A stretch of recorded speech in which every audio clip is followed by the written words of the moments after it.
Welcome to Monterey Peninsula College for this afternoon's matchup between the College of the Redwoods Corsairs and the Monterey Peninsula College Lobos. Both teams come in at 2-0 ahead of this highly anticipated matchup. Last year, two teams faced off at this very school, a defensive battle, the Corsairs emerging victorious 24-10.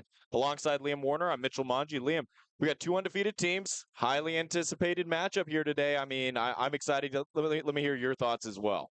Yeah, I mean, this is going to be by far the biggest test for Redwoods. It probably is going to be the biggest test for Redwoods all season. I mean, this game is really going to show us, what we have in terms of the personnel. I mean, the games against Merced and Hartnell, were good games, but, just not quite up to the competition that Monterey is going to provide. So it should be a really good game. Monterey, like you said, coming in 2-0, they beat Chabot 72-20. They were down at halftime against Los Medanos and came away with a 44-26 win. Monterey, they're the highest scoring team in the state so far between those two games, averaging 58 points. They're top in the state in rushing yards and rushing touchdowns. This Redwoods defense is going to have a test today, and the offense is going to have to outscore Monterey. So definitely looking forward to it. It's going to be a fun game. Well, 34 total points in last year's matchup. We're just talking to the coaching staff ahead of today's game. They're anticipating a high-scoring game here. Both teams missing their starting middle linebackers today, so that might have an impact as well. Liam, a lot cooler than our last road game down in Merced. Yes, we're in beautiful weather here in Monterey. I mean, it's the sun is coming out. It was cloudy and overcast all morning, very foggy on the drive here from the hotel. Temperature's supposed to be in the low to mid 60s. I cannot imagine any better weather for football. Absolutely. And again, it's Corsairs and Lobos here from Monterey Peninsula College. In just a few minutes, we'll have Liam's exclusive interview with Corsair head coach Jason White on the above board construction, roofing, and solar pregame show here from Monterey Peninsula College. Again, a couple of injuries for the Corsairs. They're going to be without their middle linebacker, Christian Solomona. Jaden Burns, receiver, questionable coming into today's matchup. It looks like he's suited up out there. See if he is ready to go. Liam, let's go ahead and take a 60-second timeout. And coming up after that will be Liam's exclusive interview with head coach Jason White. A reminder for those of you watching on the YouTube live stream, the interview is not going to air over the live stream. It's going to be exclusively streamed on KATA1340.com, or switch on your radio and head on over to 107.3 AM 1340. So we'll take a 60-second timeout. Liam's interview with Coach Jason White coming up right after these messages on ESPN 107.3.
Back here at Pappas Phillips Community Stadium as we're almost ready for our matchup today between Monterey Peninsula College and College of the Redwoods. The Corsairs have won the toss, elected to defer their option to the second half. So we'll see that Corsairs defense first here on the road. And Liam, two teams that run the ball effectively, good defense, but historically good defense. I think both of these defensive coordinators are going to be put to the test here today. Yeah, I think tomorrow Wheeler's ready. I mean, he prepares unlike any other coach, defensively for a game. And I remember, Monterey last season was top in the state in rushing, and the Redwoods defense, really kept them down, played really well. And of course, limited them to only 10 points. So definitely looking forward to see how it goes today. We're going to go ahead and take a 2-minute timeout for the national anthem, and we'll be back with Kickoff right here, ESPN 107.3.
Just underway, Corsairs kicking off through the back of the end zone, big leg of Ryan Thomas. Again, Corsairs won the toss and elected to defer their option to the second half. So it's going to be Monterey Peninsula College with the football to start again alongside Liam Warner. Mitchell Manji here with the call all afternoon long on ESPN 107.3.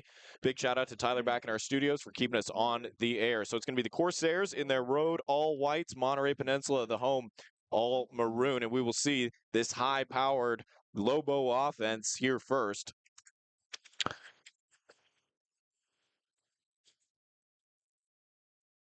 Lobos in the gun. It's going to be a handoff up the middle. Connor Long had a shot. Breaking tackles, still churning across the 30-yard line, and a good first carry. Long got back in on that play to finish him off. But for the Corsairs, again, a very talented running back in Curious Boone. Picks up 6 on the first carry. Yeah, Curious Boone has 372 yards and 5 touchdowns through 2 games. That's pretty outstanding. Boone switches to the right, rolling out the throw to the sticks. Tackle is made right at the first down marker, and I believe that will be a first down.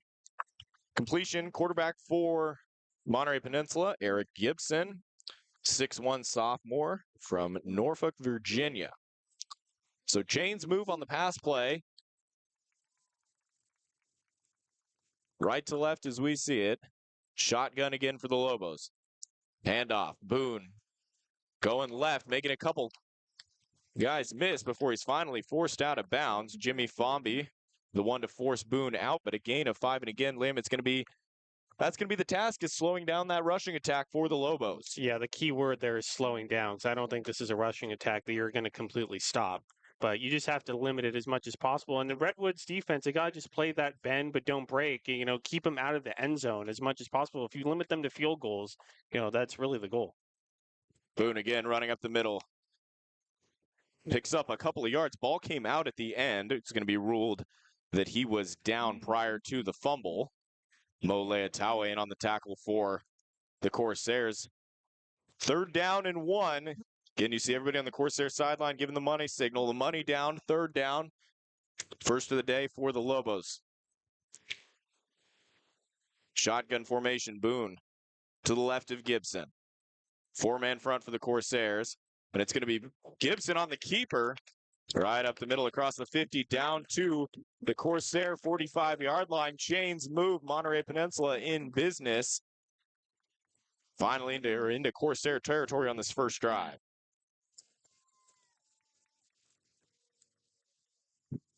Well, that midline option, reading the D tackle, and Gibson with the keeper. Gibson back to pass, pumps, now goes short. Pass is completed.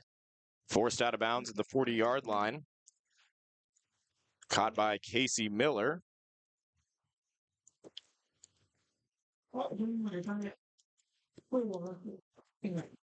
Completion good for 4 yards. It'll be 2nd down and 6.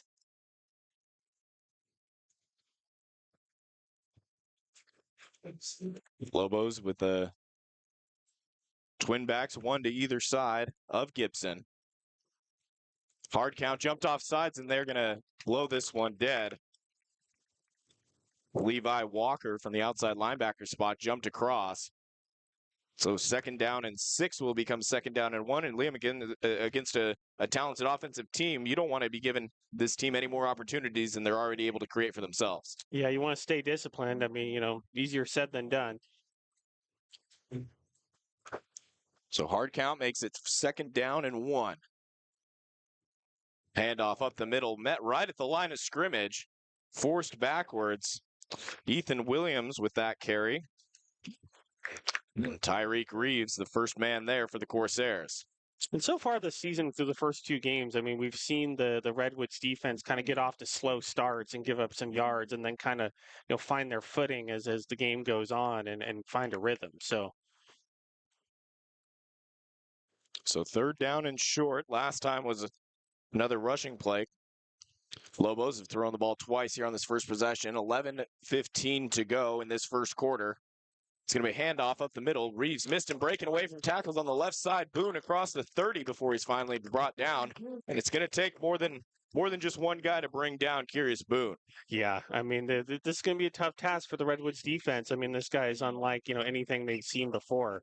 So I mean, it's really like you just got to keep them out of the end zone and limit their points. 0-0 ball game, first quarter action. 10.5 to go. Snap, play action, looking left, now going over the middle, nearly deflected and nearly picked off.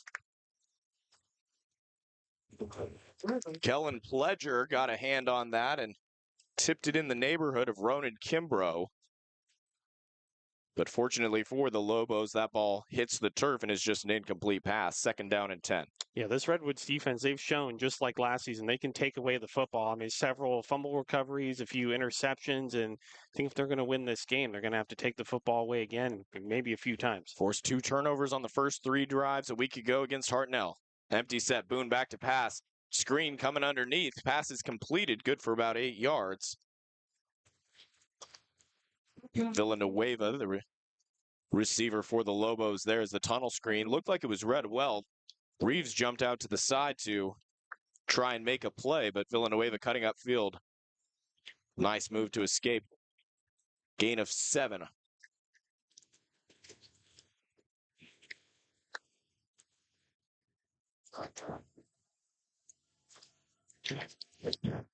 Gibson in the gun. Looking to his right. Pass on the out. All right, at the sticks going backwards and making a move and getting the first down. Devin Ellison.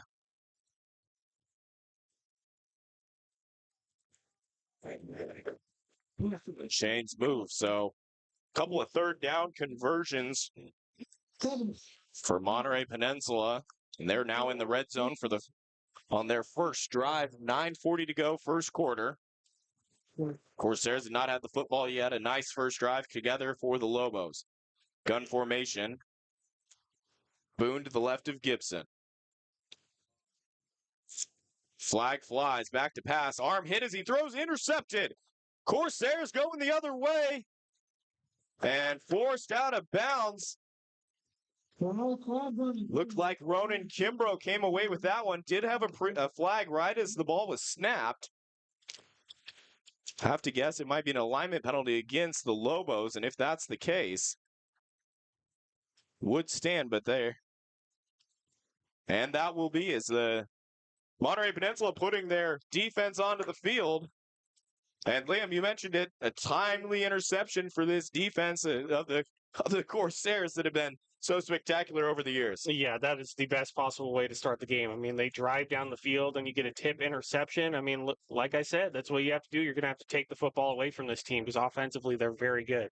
So Gibson's arm was hit as he threw there. Didn't get all that he wanted on that throw, and Kimbrough jumped the route and came away with it. And we'll see Brighton Livingston in the Corsair offense for the first time today. 9:18 first quarter. Corsairs will take over at their own 35. Far hash mark. 3 receivers right. Livingston in the gun. Back to pass. Quick screen far side of the field for Paxton Page. Page making a couple guys miss. Thundering across for the first down. And Paxton Page making plays with the ball in his hands. Again, no Jaden Burns today, so the opportunity for Paxton Page to make the most of his moment. Page, a former quarterback. Played some basketball for the Corsairs as well last season. Ultimately came back, joined the team in spring football again, and is a hard worker who's going to make the most of the opportunities he gets. Livingston in the gun. Now they're going to shift the formation. 2 tight ends, 1 running back. Both tight ends move to the left side. Livingston with a handoff. Running hard, breaking away over the left side. Isaiah Hemmings, his first carry is 20-plus down the left side. Corsairs are in the red zone, and Liam, first drive, not too shabby. Yeah, I mean, like I said, the key for the Redwoods defense is to get the ball. The key for the Redwoods offense is to keep the ball. So as long as they limit their turnovers, should be a successful game. Much easier said than done. Exactly. Ball at the Lobos 19-yard line. Corsairs putting together a nice first drive. 29-yard line. Livingston in the gun. Drops back to pass. Comes back to the left. It's Page again on another screen, and Paxton Page, 2 catches on this first drive. Flag flies at the end of the play. If it were to stand, it'd be a 7-yard completion. Corsairs with a lineman downfield, so an eligible man downfield will back him up 5. It would be 1st and 15. 7:48 to go, first quarter, alongside Liam Warner, Mitchell Manji here on ESPN 107.3. Corsair football brought to you by Above Board Construction, Roofing, and Solar, the highest quality residential and commercial product and installation in the North State. So an eligible man downfield on the tunnel screen moves the Corsairs back 5. Ball be spotted at the Lobos 34-yard line. Corsairs all white. Lobos all maroon. 2 tight ends, 2 receivers, 1 running back for the Corsairs. Again, shift the tight ends right to left. Livingston into the pistol. Handoff left to Hemmings. Hemmings trying to find a lane. Falling forward and able to pick up about 5 yards, put him back to the original line of scrimmage. 2nd down. And Isaiah Hemmings, Liam, he's emerged nicely for for the Corsairs at the running back spot. Again, some big holes after last year's crew, which finally got going. But, the returning offensive linemen, 5 guys who started a year ago, one who was injured, who would have been a starter, including an all-conference left tackle, Kale Kuska. Yeah, I mean, the running back's been outstanding. You couple that with the deep receiving core, it's a hard offense to stop. 2 receivers right, 2 left. Play action, rolling out to his right. Short pass, dropped. He had Fat Williams. It hit him in his hands. Looking to turn upfield, the speedy Williams. Unable to haul that one in. It'll be 3rd down and long for the Corsair offense. Williams is a guy you want to find in that situation. Give him the ball short and let him do the rest. Dynamic playmaker. He's got 2 receiving touchdowns, 2 kick return touchdowns onto the season. So 4 total touchdowns through 2 games. Not too bad. 3rd down and 10. Ball spotted at the Lobos 29-yard line. Empty set. 3 receivers right, 2 left. 2 high safeties for the Lobos. Livingston looking to his left. Looking. He's going to step up, directing traffic. The throw is too high. Pass was intended for Victor Eicher on the left side and over his head. So I believe it'll be a Ryan Thomas field goal attempt here. Ronan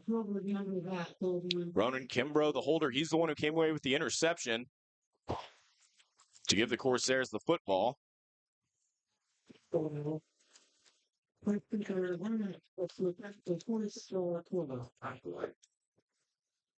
we have a 46-yarder left hash, kicking with the wind. Good snap, good hold, line drive kick. That one's way off. Not even close from Ryan Thomas, and had some pressure coming, and somebody who usually you don't see a knuckleball coming out on the line drive like that. Unable to convert, Corsairs come up empty off the turnover. 6:54 first quarter alongside Liam Warner, Mitchell Manji, and Liam. You talked earlier about the turnovers and the ability to get the football, but you also got to turn it into points. I mean, come away empty-handed after a stopping what was shaping up to be a nice first drive for the Lobos. Yeah, especially in a game like this. I mean, you think that the Lobos are going to score quite a few points. I mean, you're not going to hold this team to the points in the first 2 games. We got a new quarterback in the game. Dropping back to pass over the middle, and it's off the hands. He threw it right to Levi Walker. It hit him in the hands, and he dropped it. I can't imagine if he was ready for the football to come straight at him like that. Tough break. So it's Mikhail Brooker, 6'5" quarterback from Saginaw, Michigan. Getting the second series rep. 6:49, first quarter, 0-0 ball game. Second drive for the Lobos. 2 receivers to each side.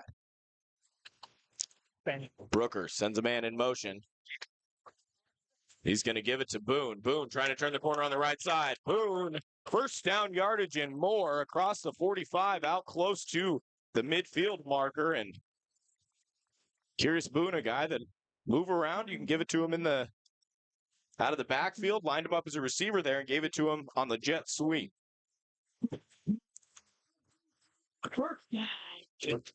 Just like that, Lobos quickly out to the 48-yard line. First down and 10. 3 receivers left for Brooker, far hash marks. Brooker on the give inside. Williams breaking a couple tackles before he's finally brought down. Connor Long on the stop for the Corsairs, but not before Williams picked up 7 on the ground, 2nd and 3. A lot of size on the offensive line for the Lobos. Definitely will be the most physical matchup of the first 3 games. Same formation, Brooker in the gun. Brooker's going to keep it on the read.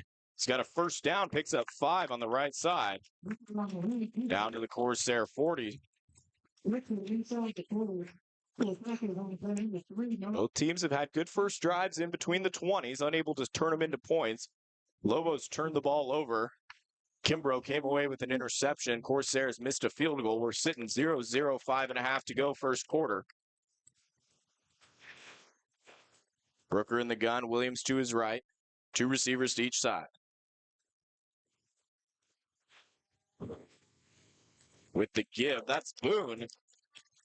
And Boone steps out at the 30. He'll be right at the sticks.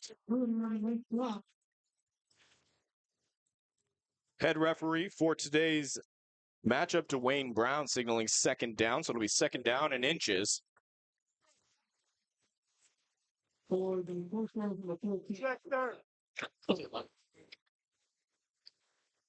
Ball spotted at the Corsair 31. Lobos need to get to the 30. 5-man front for the Corsair showing blitz. It comes. Rolling out to his right. Brooker completed and tackled out of bounds. That pass. Nicoa Villanueva. Villanueva with a pair of receptions.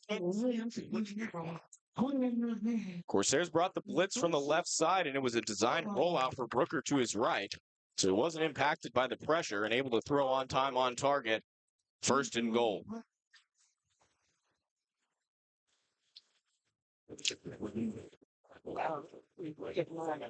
Two receivers to each side for Brooker. He's got Boone to his left. Brings a man in motion.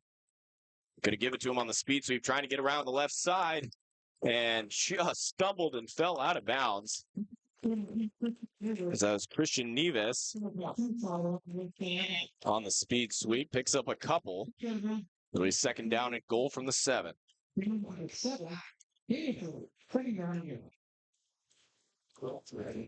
So a promising drive here for the Lobos, and Corsairs trying to implement the signature DeMero Wheeler bend, don't break defense. Moves Boone to his left. Brooker in the gun. With the read, gives it to Boone, tackled in the backfield. Logan Malinowski read that one the whole way.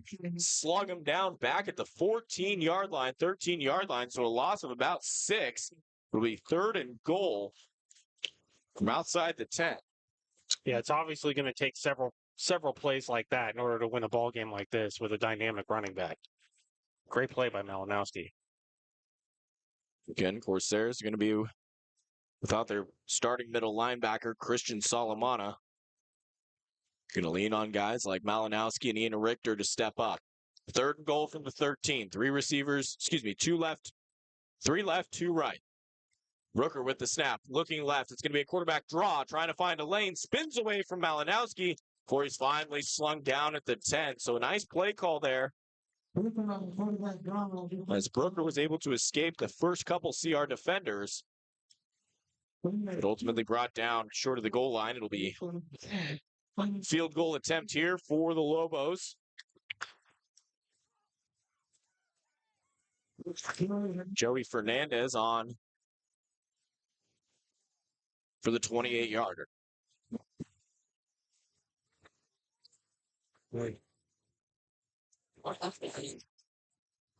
Good snap pressure coming, gets the kick up, and it's no good. Must have missed that one wide right, as it was hard to tell from our angle here.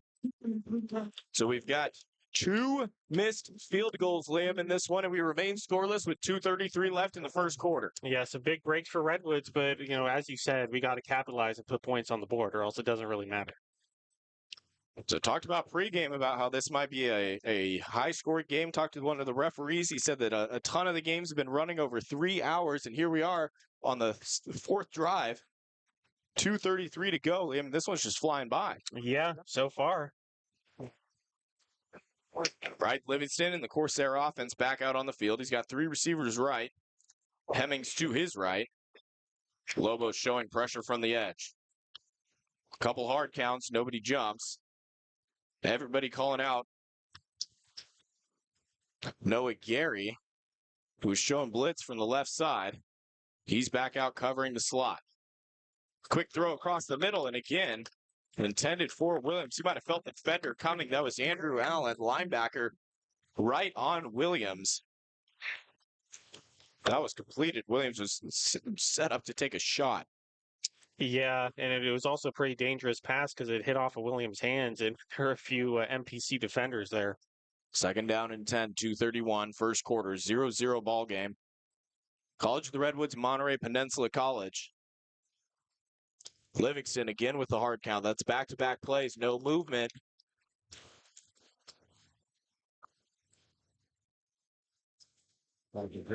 Livingston out of the pistol, going to hand off to Hemmings running right. Hemmings trying to turn the corner at the 20. Tried to hurdle there, fell forward. Be about a 4-yard gain on that carry. Going to bring up third down and 6. I'll give him credit for being knocked down at the 25, so it'll be 3rd and 5.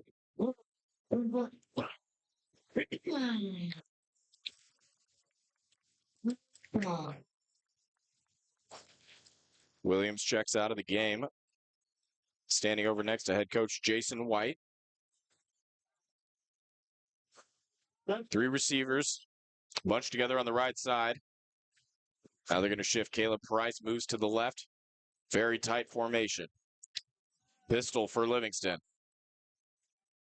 They're going to run left with Hemmings. Looked like he had struggled getting the handoff there. Monterey Peninsula all over it. Dropped in the backfield, and a flag flies in late.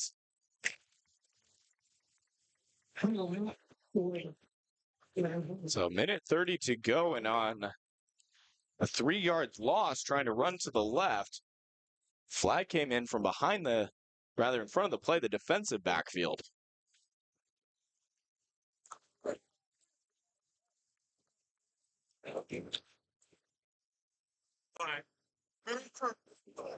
Head referee still confirming.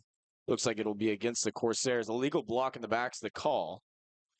Lobos will decline the penalty, so it'll be 4th down and 8.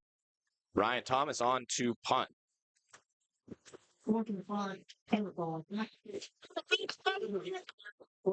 Malik Ross deep to return. Ryan Thomas standing around his own 10-yard line.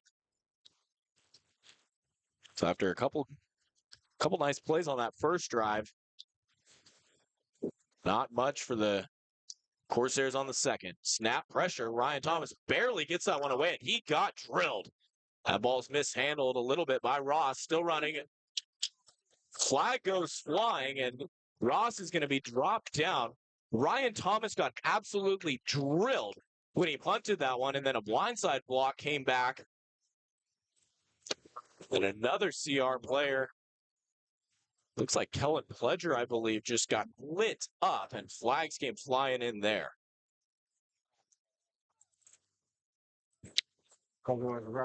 So if it is a roughing the kicker call, that would put the Corsair offense back out on the field, but concern is also with the injured Corsairs.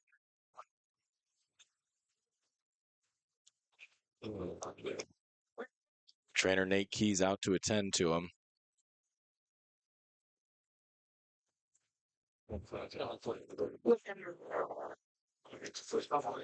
So personal foul, roughing the kicker.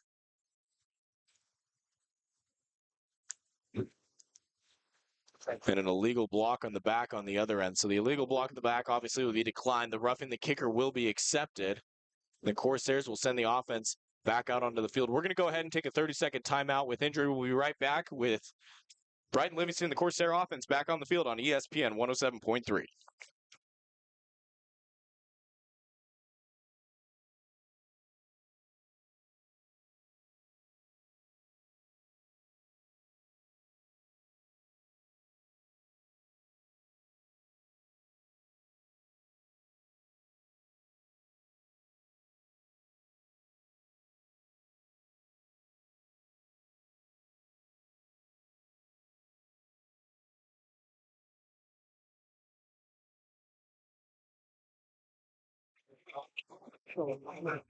Kellen Pledger being helped off. Hope that he's all right. The Corsairs send their offense back out onto the field after the roughing the kicker call. Ball be spotted at their own 39-yard line. Fresh set of downs. Caleb Price, the tight end, split out in the slot. Williams comes in motion. Short pass to Olenberger. Olenberger trying to find anything. Nothing there. 3 Lobo defenders immediately on top of him, and it turns into a 1-yard loss. Olenberger, not much room to work with on that first down screen pass. Second down and 11.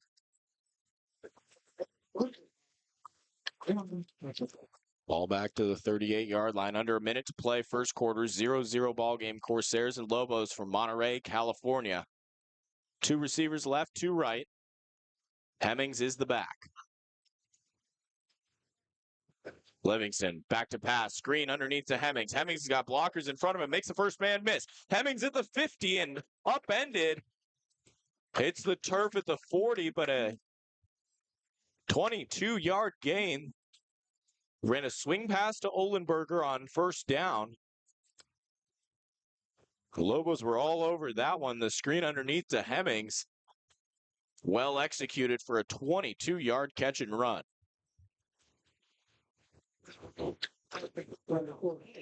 We got about 10 seconds remaining in the first quarter. Corsairs are going to get back on the line. See if they snap it. Line up with the hard count, and that will be the end of the first quarter. Your score, Corsairs 0, Lobos 0. Back with second quarter here on ESPN 107.3.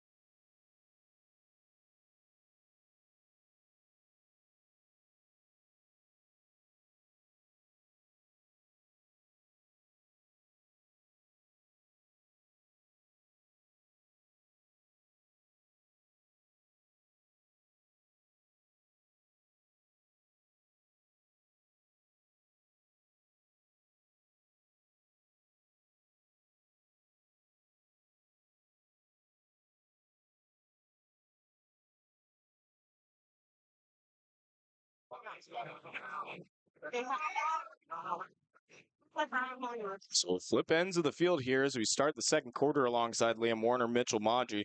Corsair football on ESPN Radio brought to you by Aboveboard Construction, Roofing, and Solar. First down and 10.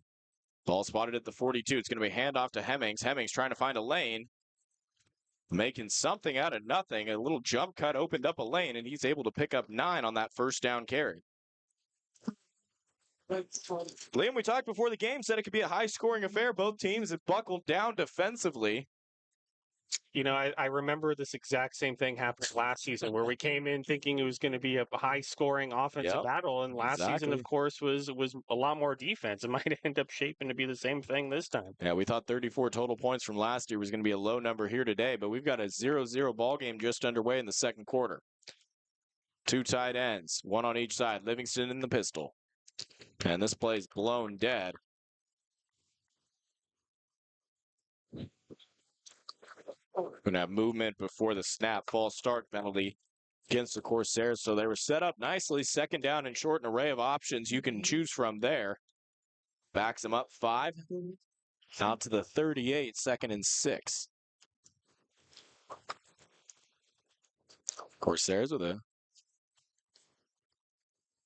balanced blend of run and pass. They've kept the passes short, haven't really taken a shot yet. Same formation, 2 receivers left, 2 tight ends. It's going to be a handoff to Hemmings left, and Hemmings nowhere to go.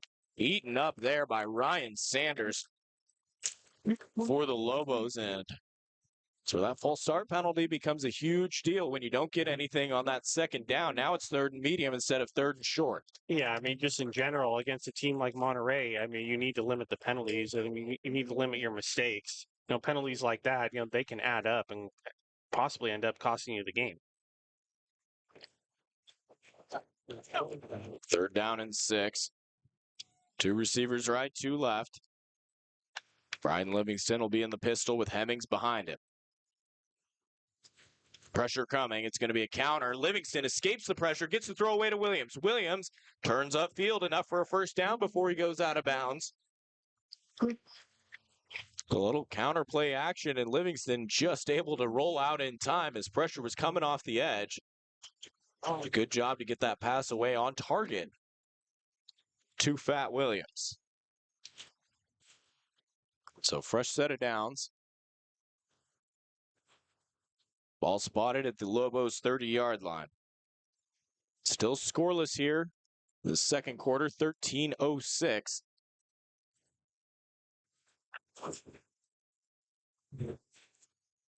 Two receivers right, one left. Williams comes in motion. They give it to him on a speed sweep. Williams turning the corner, trying to look upfield. He's got a blocker in front. Williams on the edge. Williams 10, forced out at the 1, but a flag came in from behind the play. Looks like that one's going to be coming back as the Corsairs would have been set up first and goal. But penalties haunting both teams here early. So an illegal block in the back.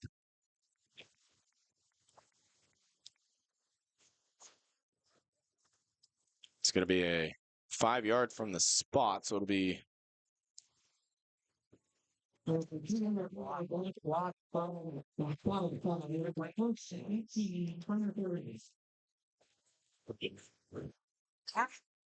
back the Corsairs up to the 38-yard line. So what would have been first and goal is now first and 18. Three receivers right, Paxton Page, the lone man left. Shotgun for Livingston. Takes the snap. And an inside handoff. We saw that last week to Hemmings. This time it goes nowhere. Well, Lobos well prepared. That's the one where Hemmings just kind of stands and puts his arm back, and when Livingston rolls out to his right, he just puts the ball in there with his offhand, pins it, does Hemmings against his hip. So it's a very awkward exchange, but ran it with success against Hartnell the one time they broke it out. Unsuccessful here today. Second and long. Three receivers right, one left. Hills at the 43 for Livingston. They're going to run a quick screen on the outside. Get it in the hands of Williams. Williams looking for a block. Spun out of a big hit incoming. Able to pick up about 4. It'll be 3rd down and 15. 11:40 to go, second quarter. We're scoreless from Monterey. 3rd down and 15. Ball spotted at the Lobos 35-yard line. Corsairs really haven't tried to attack that far downfield. Mix of runs, screens, and short passes so far. They'll be forced to try and air this one out. 3 receivers left, 1 right. Hemmings the back. Livingston looking to his left, now rolling out. Looking, still looking, gets it away to Paxton Page. Tipped it to himself, but he falls down. It was a very nice catch. Pass was a little off target. It'll be spotted out. Call it about the 32. Could be 4th down and 12. Decision time for Jason White. 10:50, second quarter. Ball spotted at the 32-yard line, and it looks like it will be Ryan Thomas on. Missed his first field goal. It was a line drive. Did have a ton of pressure, and Isaiah Hemmings is going to be the holder here. You get him. I hope he didn't get the number wrong on the injury. It was a 20-something, looked like 27. Snap, cold kick is up, and that's much too short. So unusual for Ryan Thomas. That was a 48-yarder. Well short. We know he's got the leg, and total of 3 missed field goals, Liam, so far. We remain scoreless here from Monterey. Yeah, I mean, the story so far for Redwoods is penalties, negating large plays. And, obviously they need to limit those. They want to win the ball game. The 1st down and 10 from their own 32 for the Lobos. That Corsair defense going to get back on the field. First 2 drives for the Lobos. It was bend but don't break for this Corsair defense. Back in at quarterback is Eric Gibson. Gibson looking to his left. Gibson going to take a shot down the left side. Is completed at the 40. Wow, he stayed on his feet. Turns going the other way. And into the end zone, Nicola Villanueva. Wow.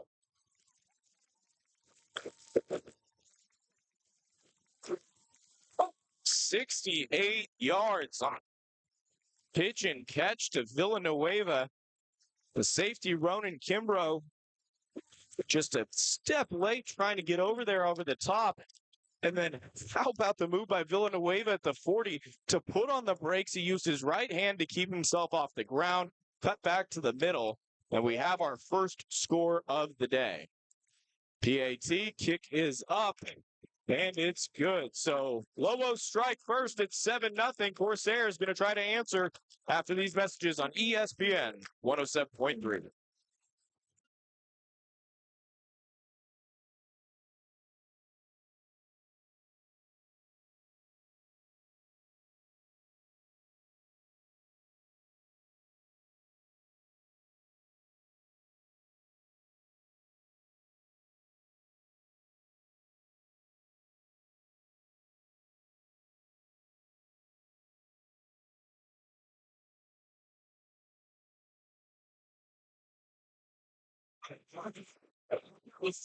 Very nice play there. Pitch and catch, 68 yards. Nicola Villanueva.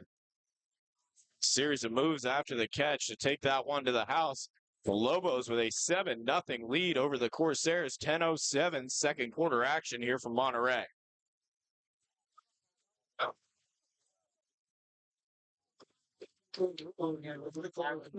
Talked about the defense, the bend but don't break. It talked about the Corsairs trying to get the big play, and so the Lobos capitalized. Looks like we're going to have a platoon at quarterback for them. I don't see how long it lasts. Two very talented guys in Brooker and Gibson. That was Gibson there.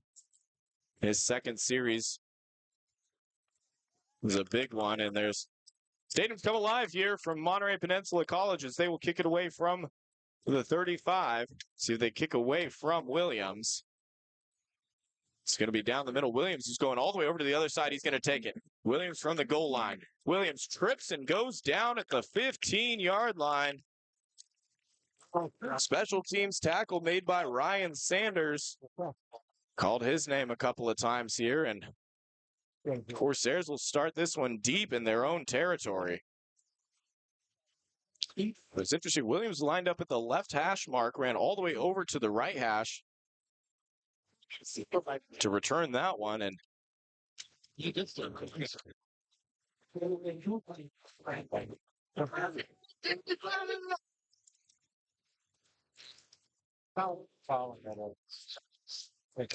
Corsair offense back out onto the field. Unable to really get a good drive. They've had a couple of missed field goals. They've been long attempts, though. 10:02. Second quarter, Lobos with a 7-0 lead. Livingston in the gun. Play action. Quick throw out to the far side. Completed and brought down right at the sticks. Be a first down pass play, and see if that was enough to move the chains. It wasn't. He was just short. It'll be second down. Mark it at the 23-yard line. We call it a 7-yard completion.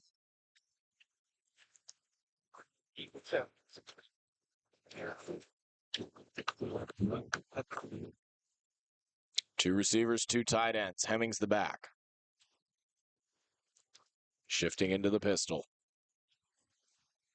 Livingston's going to give to Hemmings. Hemmings looking for a lane on the right side, upended. And got back just to the line of scrimmage. That did Hemmings. So it'll be third down and 3. 9 minutes remain, second quarter. 7-0 Lobos.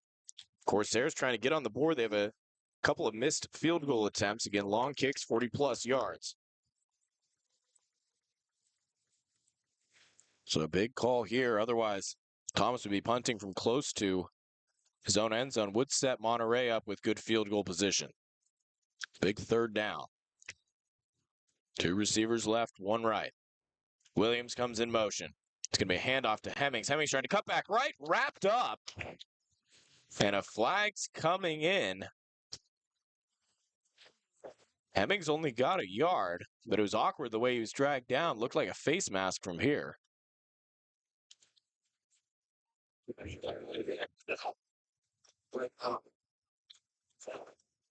Face mask is the call, so Corsairs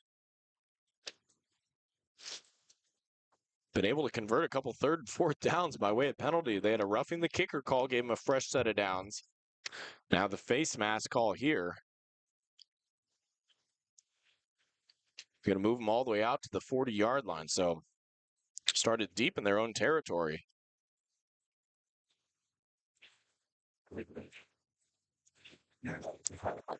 Moving closer towards midfield. Three receivers tight left. Handoff's going to be to Olenberger. Olenberger met pretty close to the line of scrimmage. They're going to give him credit for 2. Second down and 8. Corsair rushing attack that's been very prominent. Their starting O-line has dominated the line of scrimmage in the first 2 games, but a lot of resistance from the Lobos in this first half. 7:40, second quarter action from Monterey. 2 receivers left, 1 right. Livingston back to pass, looking left. Now he's going to roll out to his right. Eyes downfield, passes completed. That was, wow. Aguirre held on to that one right at the sticks. First and second reads weren't there for Livingston. Got outside the pocket, kept his eyes downfield. The ability to improvise outside of the pocket. We saw Max Huff last year. When he broke out of the pocket, a lot of the time he was looking to run. And Livingston initially tucked the ball there like he was going to run and then brought it back out. So good job by him to keep his eyes downfield, and he's put the Corsairs in a good spot, 3rd and 1. And Monterey's going to take a timeout. We'll take one with them. Right back with third short here on ESPN 107.3.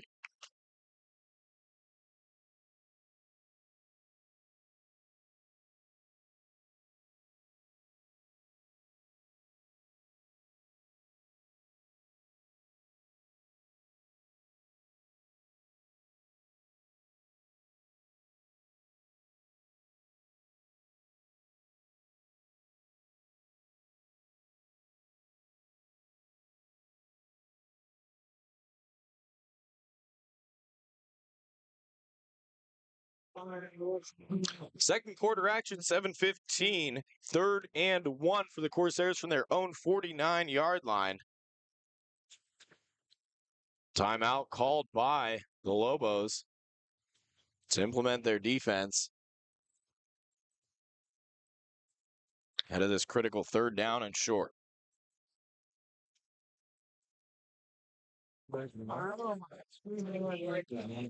Heavy set. Livingston under center. 3 backs behind him. Give on the inside to Hemmings. Hemmings across the 50 and picked up just enough for the first down.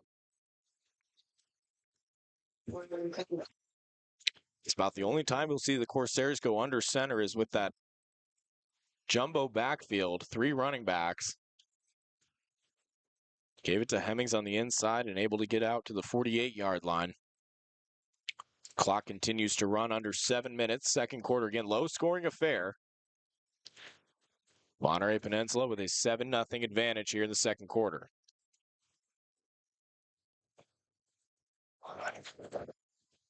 Williams comes in motion. Play action, they're going to give it inside to Hemmings. Hemmings makes a couple guys miss. Dives forward, 5-yard gain. And Hemmings has had somebody making contact with him almost right at the line of scrimmage on a ton of these plays. Hasn't got a ton of room.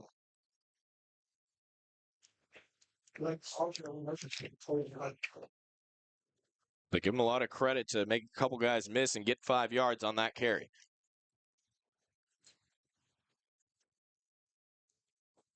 Three receivers right, 1 left. Blitz comes. Gets it out quickly to Williams in the right flat. Williams hurdles a guy, stays on his feet before he's drilled going out of bounds. So a lot of work for about 2 yards there.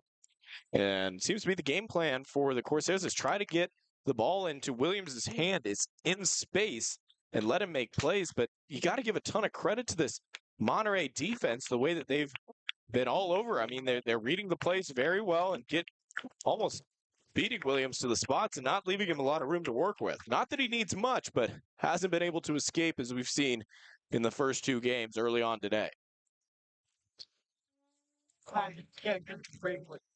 We'll call it 3rd down and 4. Ball at the Lobos 42.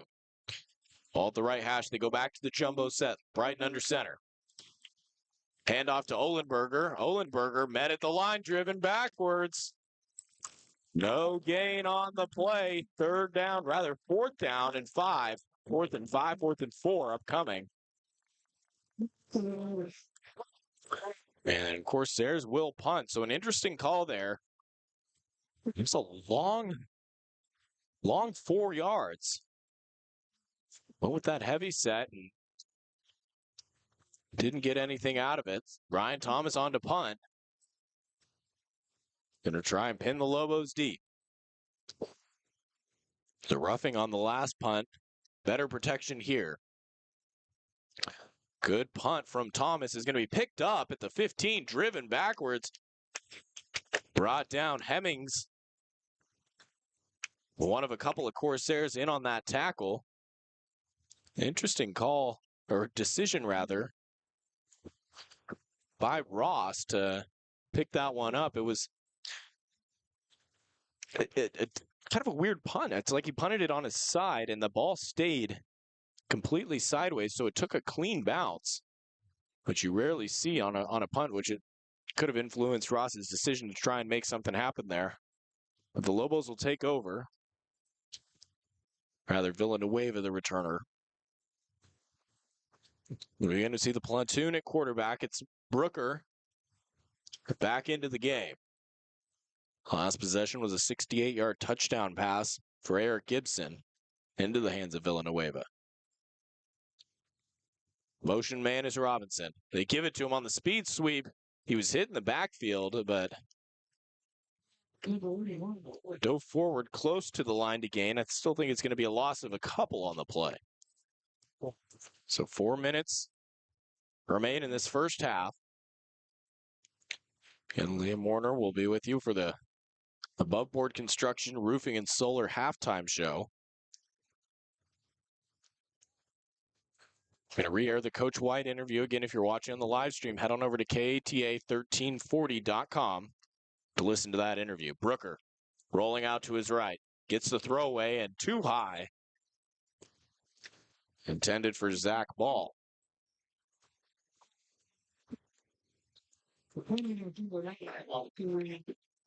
Lobos have got Brooker moving to his right a couple of times. Haven't seen them do that as much with Gibson. Still early, though. Again, 3:39, second quarter action. Monterey Peninsula College with a 7-0 advantage. 2 receivers, left, 2 right. Brooker, back to pass. Steps up, looking to escape, and he throws it at the last second. Ball is out, and Leatawa was the first man there. Him and Reeves were on top of Brooker.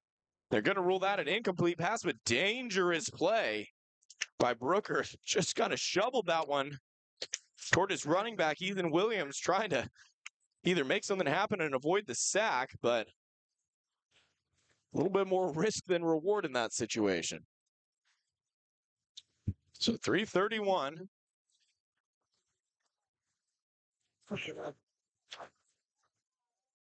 Williams standing at the Lobo logo right at midfield. It's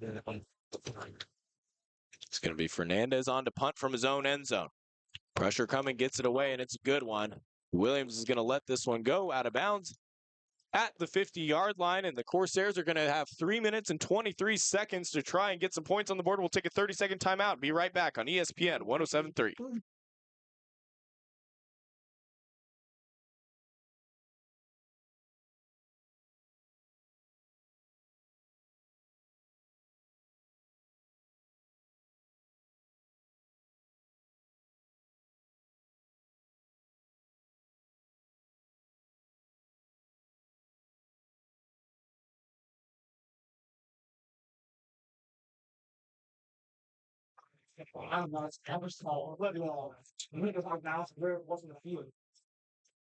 Two receivers left, two right. Livingston in the gun. It's going to be a read, gives it inside to Hemmings. Hemmings with a jump cut, tumbling forward down to the 40. We got a flag. So they marked that one out of bounds at the 45. Do have a flag in the offensive backfield. The way the Corsairs are moving, it seems to be against them.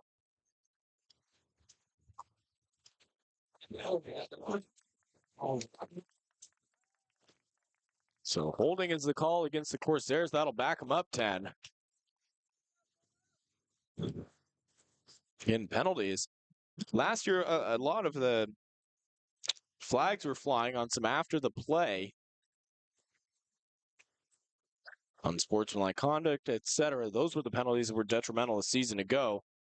But here in game number 3 for the Corsairs, it's the during the play penalties that have been a killer today. And not just for the Corsairs, but for both teams. Livingston in the gun. He's got two receivers to either side. Looking left. Got a nice pocket to throw from and dropped by Paxton Page. Flipped his head around looking to get upfield. Got a little bit of shoving after the play. But no flags as incomplete pass brings up 2nd and 20. And first down was a run, but a holding call brought him back 10.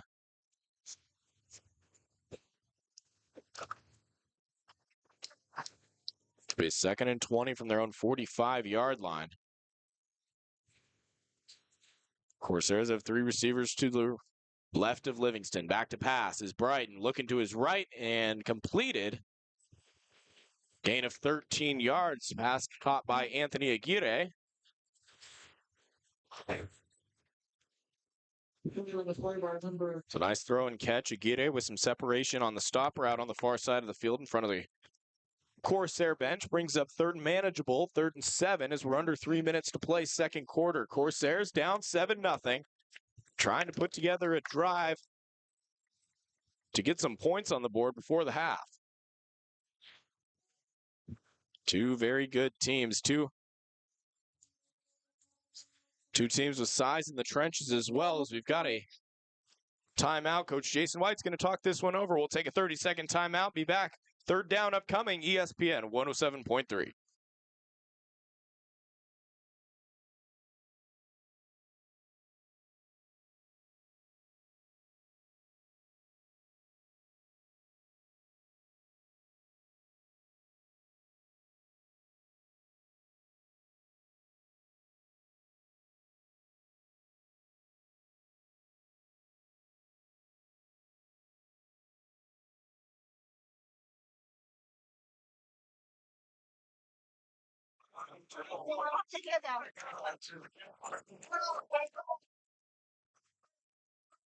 Third and 8 out of the timeout for the Corsairs. 2:32 to go.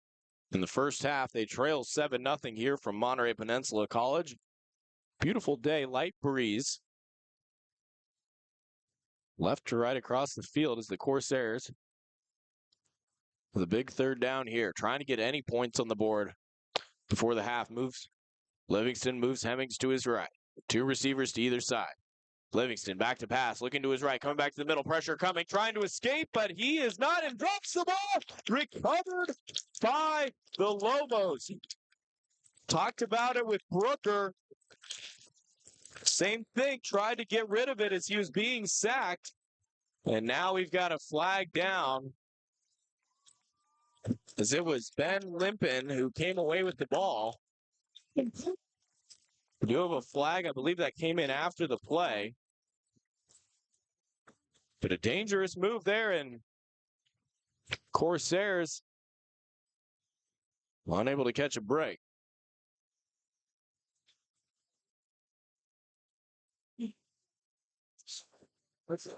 So a 15-yard penalty is a personal foul after the play against Monterey Peninsula. So instead of getting the ball at midfield, they're going to back him up to their own 35. 2:25 remaining in the first half. Monterey Peninsula has 2 timeouts. There's also the 2-minute warning. New this year. Inside of 2 minutes, the clock will stop for first downs till it is reset as the handoff to Boone. Boone makes a couple guys miss, shakes out of a tackle. Boone, first down yardage and more out of bounds at midfield. So 15-yard penalty. Boone gets it right back. 15-yard run. Lobos are in business.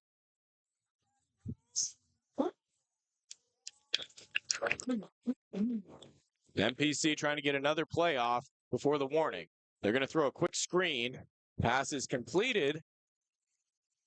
Tackle made by Victory Oricanu Simon, but a completion of 6 yards, and we have reached the 2-minute warning. Lobos driving up 7-0 in this first half. Right back after these messages on ESPN 107.3.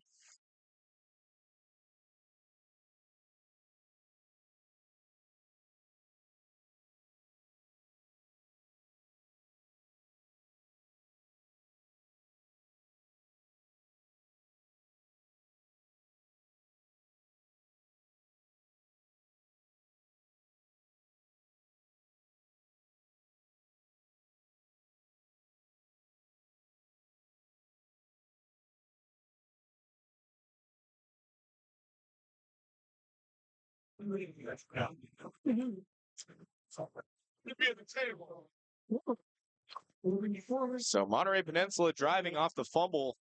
I believe first fumble of the season. Might be the first turnover. Livingston, I think he might have thrown an interception. But either way, not a smart play. Now the Lobos with an opportunity to extend the lead.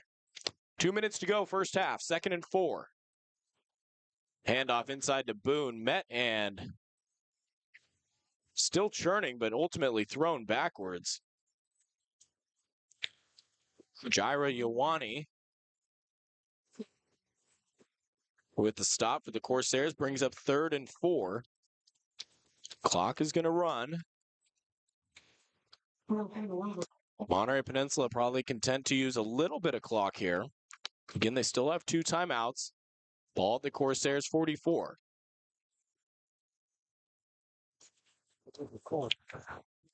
Don't have a play clock on the field today as one was malfunctioning, so the referees opted to go with none. Jet motion, back to pass. Looking completed across the middle, turning the corner enough for a first down and forced out of bounds. Casey Miller on the reception. Good enough to move the chains. Lobos keep the drive alive.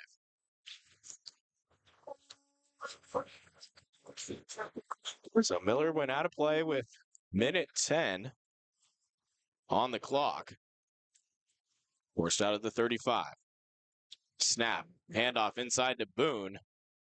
Gets back to the line of scrimmage. Ioane with the tackle again.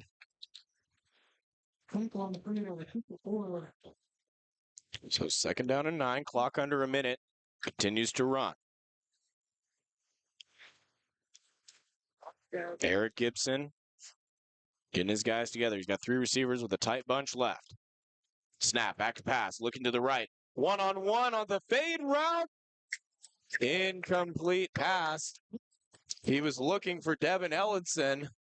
Victory Oricanu was right there with him. Contact, but no call.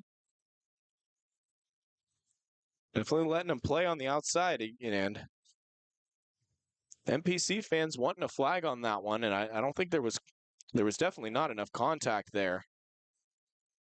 But Oricanu did a really good job running with the receiver. He didn't get his head around, but didn't need to. Just being in the way forced the incompletion. So it's 3rd down and long. Back to pass Gibson. Gibson over the middle, too high. Brings up 4th down.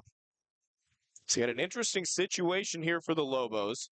You got 4th down, but 34 seconds to go at the Corsair 35-yard line. And frustration from Casey Miller, receiver for the Lobos, clapping his hands. He wanted them to go for it, but are they going to attempt a field goal? Yeah. 52-yard attempt. Ball's at the center of the field. Corsairs will take over at their own 35. They do have 2 timeouts.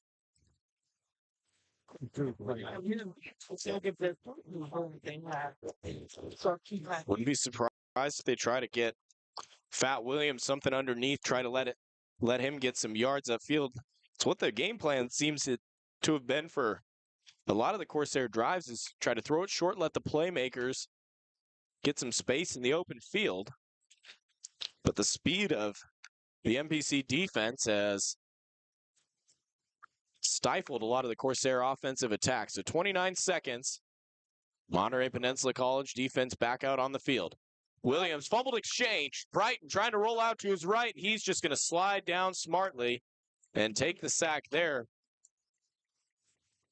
Trying to get it to Williams on the speed sweep as Livingston just slid down in the backfield to keep the clock running, and that will be the final play of the first half. And hands on hips for head coach Jason White as his offense is held scoreless here in Monterey. Your score at the half, it's the Lobos 7, the Corsairs 0. They're going to need to find some offense here at halftime. We'll be back after a 2-minute timeout. Liam Warner with the Above Board Construction Roofing and Solar halftime show next here on ESPN 107.3.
Welcome back to Community Stadium here on the campus of Monterey Peninsula College here in beautiful Monterey, California. We are at halftime. Your score is Monterey Peninsula 7, College of the Redwoods 0. Take you through how we got here. Not a whole lot of scoring, obviously. First quarter, Ronan Kimbrough did have an interception. And then Ryan Thomas would miss a field goal, and then Monterey Peninsula would also have a missed field goal. So they trade missed field goals there. Score 0-0 at the end of the first quarter. Second quarter, Ryan Thomas would miss another field goal. And then a long passing touchdown from Monterey Peninsula College, 68 yards to the house. And that is the only scoring so far, 7-0.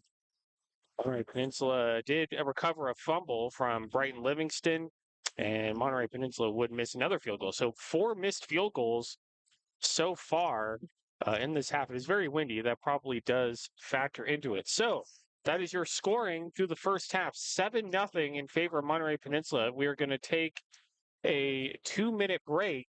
And then after that, a replay of my interview with head coach Jason White. Then after that, some scores from around the 3C2A and around college football around the country. You're listening to Redwoods Football, ESPN 107.3 FM.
Welcome back to Community Stadium here on the campus of Monterey Peninsula College in beautiful Monterey, California. We are at halftime. Your score is Monterey Peninsula 7, College of the Redwoods 0. Let's take you through some scores from around the 3C2A. And we will look for some NorCal scores here. The SoCal scores do not matter much to us. College of the Sequoia is currently leading San Joaquin Delta by a score of 58-7 near the end of the game. 2 minutes, 50 seconds left to go in the fourth quarter. Halftime in San Jose City College leading College of the Siskiyous by a score of 33-7. Foothill leading Reedley by a score of 7-0. That game's in the second quarter. Deanson Hartnell, that game kicked off at 1, but no reported score there.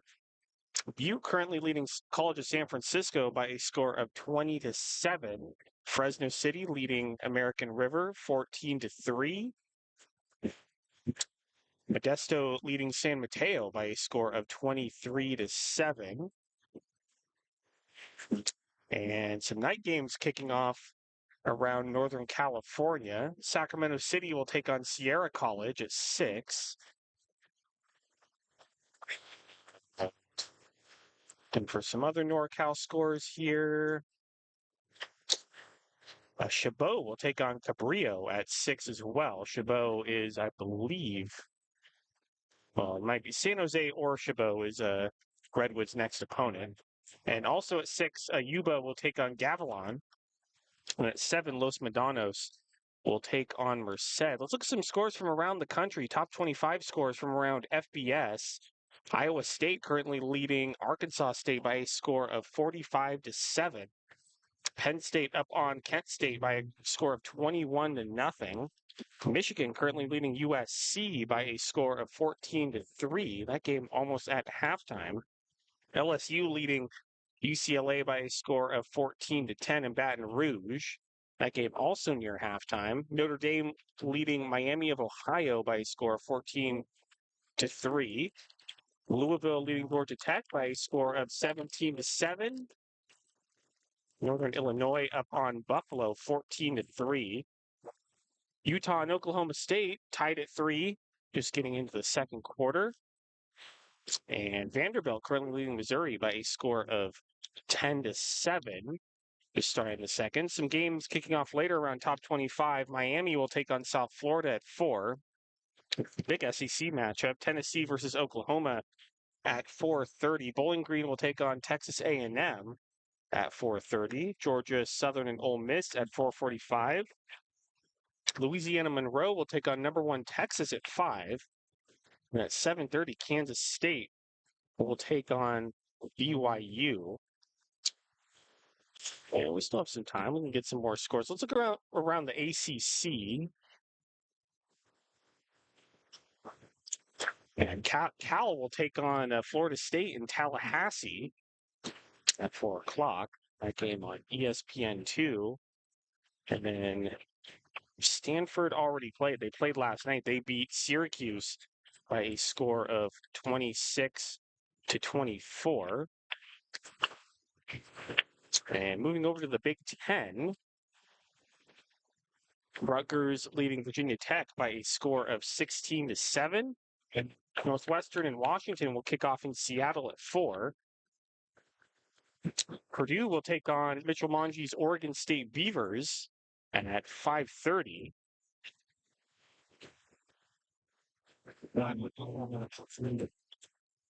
And looking at some final scores here, Ohio State over Marshall, 49-14. Indiana over Charlotte, 52-14. And Maryland over Villanova, 38-20. All right, we're going to take a 2-minute break, and then Mitchell Manji will be back with your second half. It is halftime. You're listening to Redwoods Football, ESPN 107.3 FM.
About a minute away from second half action here. Monterey Peninsula College alongside Liam Warner, Mitchell Manji. Great job by Liam as always on the above board construction, roofing, and solar halftime show. Again, College of the Redwoods football is brought to you by Above Board Construction, Roofing, and Solar. Free estimates for project inquiries, as well as the ability to work with insurance claims and other financing options. Remember to think Above Board Construction, Roofing, and Solar.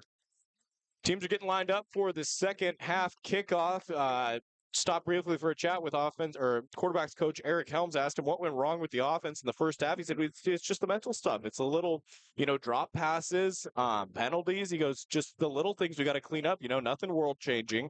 So that's they like the game plan. They like what they're seeing. Same thing. It's just cleaning up the little mental mistakes, the opportunities should be there for the Corsairs in the second half. Again, 7-0 your halftime score. Corsairs shut out in the first half by this Lobos defense. Ready for the kickoff. It's away, and it's a good one right to Williams. He'll field it at the goal line. Williams out on the 10, looking for a cutback. He's got a lane on the right side. See if he can turn the corner. Williams forced out of bounds, out across the 30, close to the 35-yard line. That's where the Corsairs will start their first offensive possession of the second half. However, we do have a penalty marker down all the way back at the 16-yard line.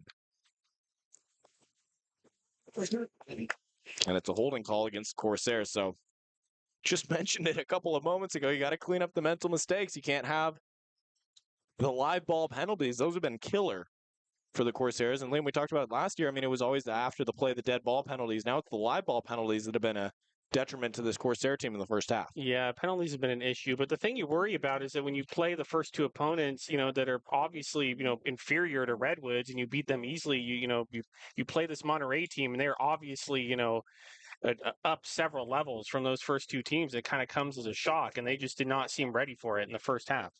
So what was a good return by Williams is going to be poor starting field position as the Corsairs will take over at their own 10-yard line after the holding call. Livingston to pass over to Aguirre on the right side. Spun down.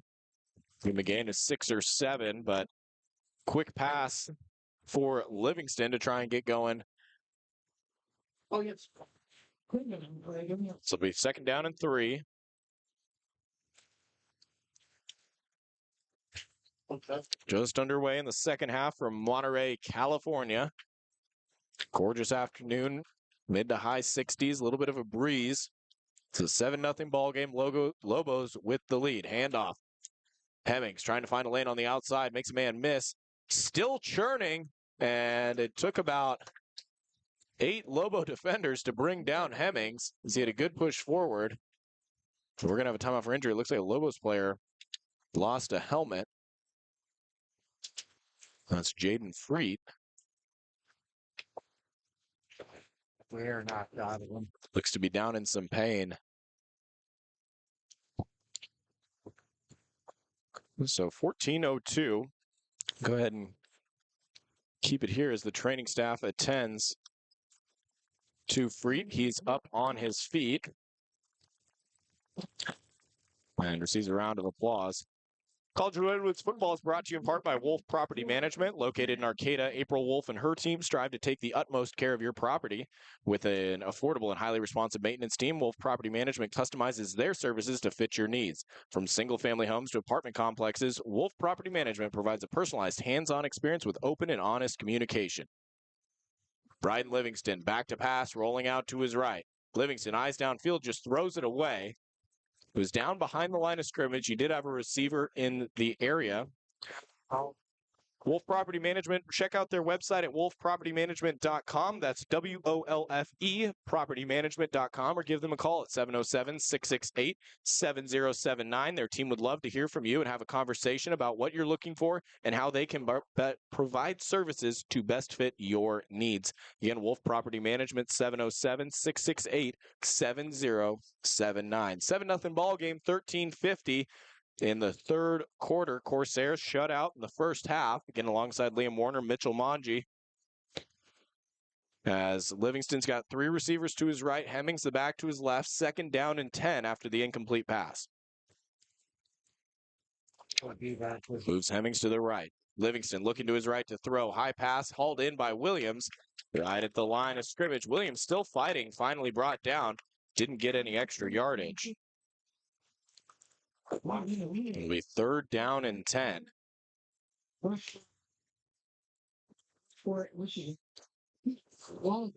Corsairs have gone to the air for their first 5 plays of the second half. Caleb Price checks out.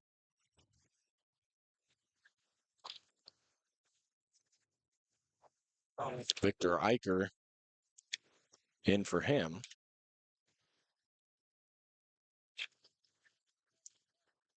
Corsairs shift the formation. They now have 3 receivers to the left. Livingston back to pass, looking, stepping up in the pocket. He's going to tuck it and run. Livingston slips down, only able to pick up about 3 as he's down at the 24-yard line. So it'll be 4th down and 7, and on to punt is Ryan Thomas.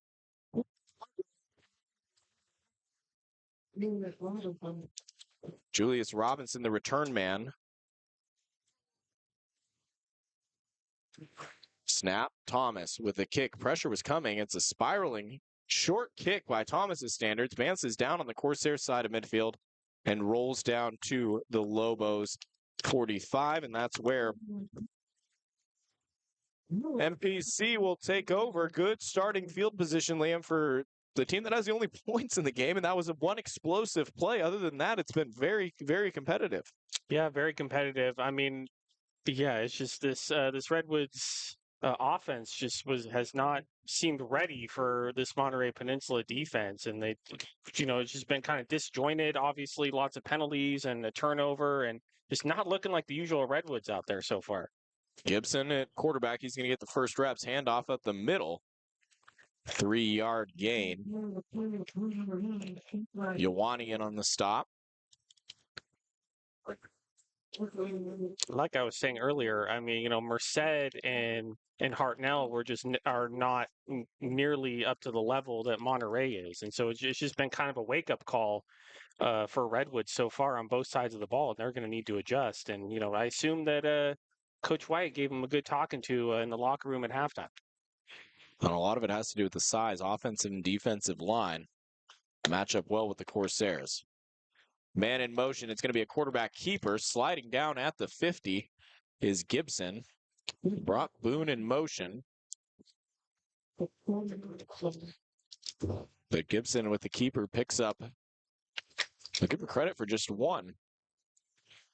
It's a ball spotted at the Lobos 49. 11 minutes to go, 3rd quarter. 7-0, Monterey Peninsula College with the lead.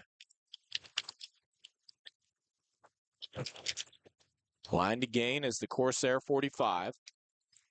3 receivers left, 1 right. Corsair showing pressure. They bring 5. Pass is caught. First down. Devin Ellison hauled that one in, and 10-yard completion, chains move. One thing Monterey's done an excellent job of converting on those 3rd downs. Ball at the 41. 3 receivers, tight bunch right. 4-man front. Connor Long coming on the outside. He didn't get there. Pass in the middle and into the end zone. It's another touchdown. Nakoa Villanueva put a flag after the play in the end zone. But that's been the story of this game, is 2 long pass completions. That one 41 yards, the other one 68. Both from Gibson to Nakoa Villanueva, and he's having an excellent afternoon, the sophomore out of Hawaii. So that was an unsportsmanlike conduct on Monterey. So Again, based on the spot of the PAT, most likely be assessed on the kickoff. So MPC lined up. PAT is up, and it's good. 10:08 to go, third quarter. Lobos 14, Corsairs nothing. Corsairs get the ball back right after this on ESPN 107.3.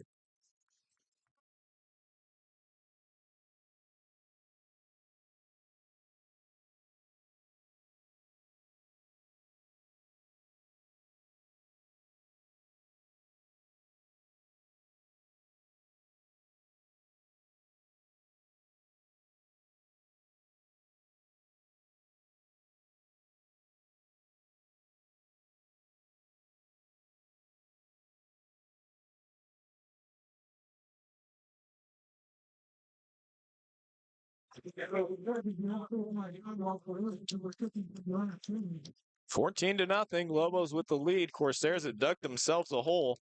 Both of these teams came in undefeated at 2-0. Knew it was going to be a test for College of the Redwoods coming on the road down here to Monterey. Liam, you just mentioned it off air. I mean, you play Merced, you play Hartnell. This is game 3. You face a high caliber team, and as much as what you're saying is true in the fact that this is a better team, I think that the Corsairs and Lobos are on a very similar level. But it's just been the mistakes haven't been there in games 1 and 2. Yeah, I think you're definitely right. I agree. They're on a similar level. I just don't think Redwoods so far has shown that they're ready to play a team on a similar level so far. And that's the disadvantage of playing a team like this week 3. So the kickoff from the 20 after the unsportsmanlike conduct. Return is handled at the 15.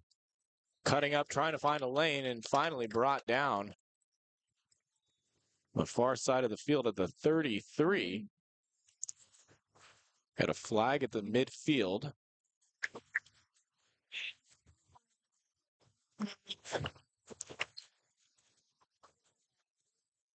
So we wait the call in.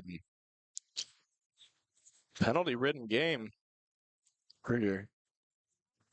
Team of the Corsairs who haven't had many coming into this one. Yeah, there are very few in the Hartnell game, if I remember correctly. Very clean game, but this has been different.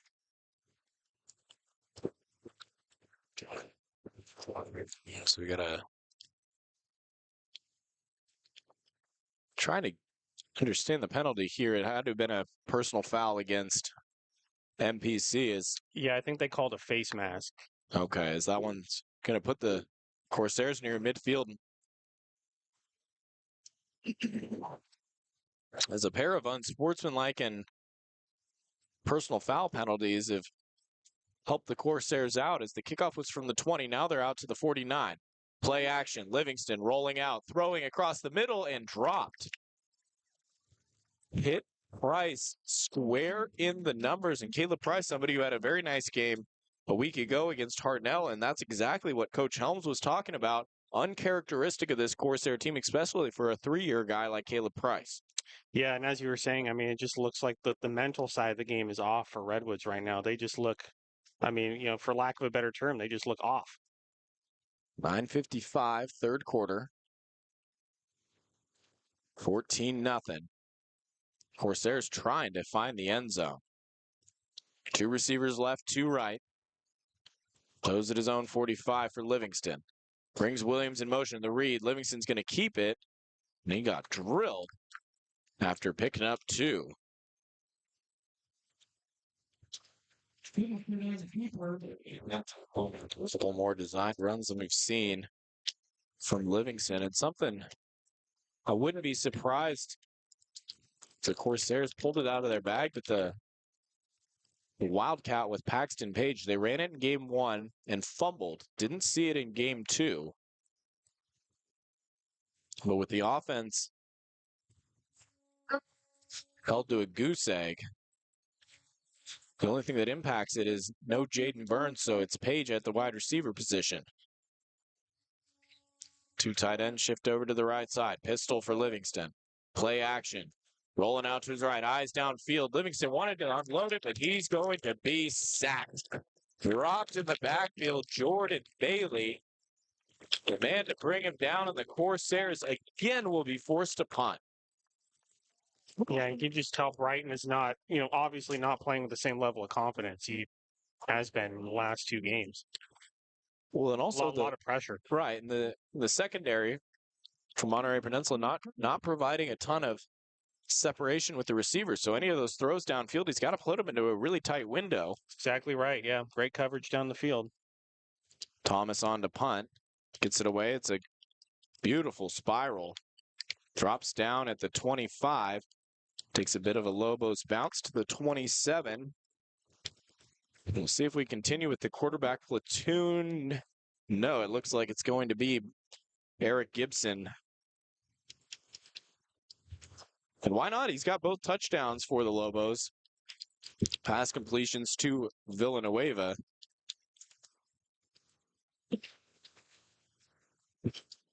CR with game one, they scored in defense, special teams.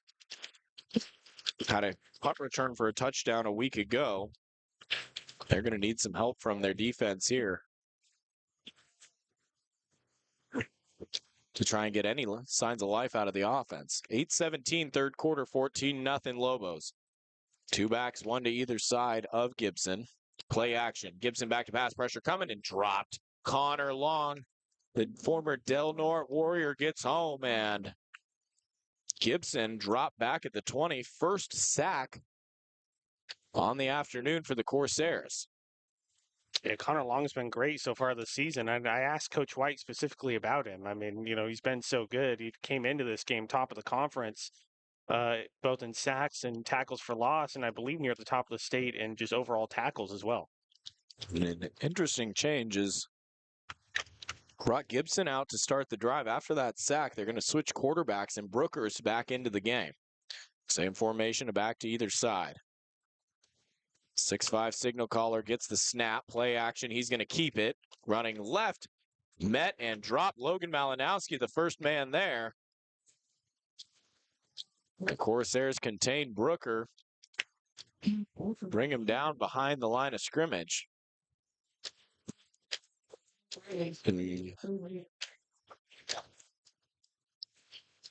Mikhail Brooker, looks like he's going to remain in the game, comes over to the sideline to get the play call.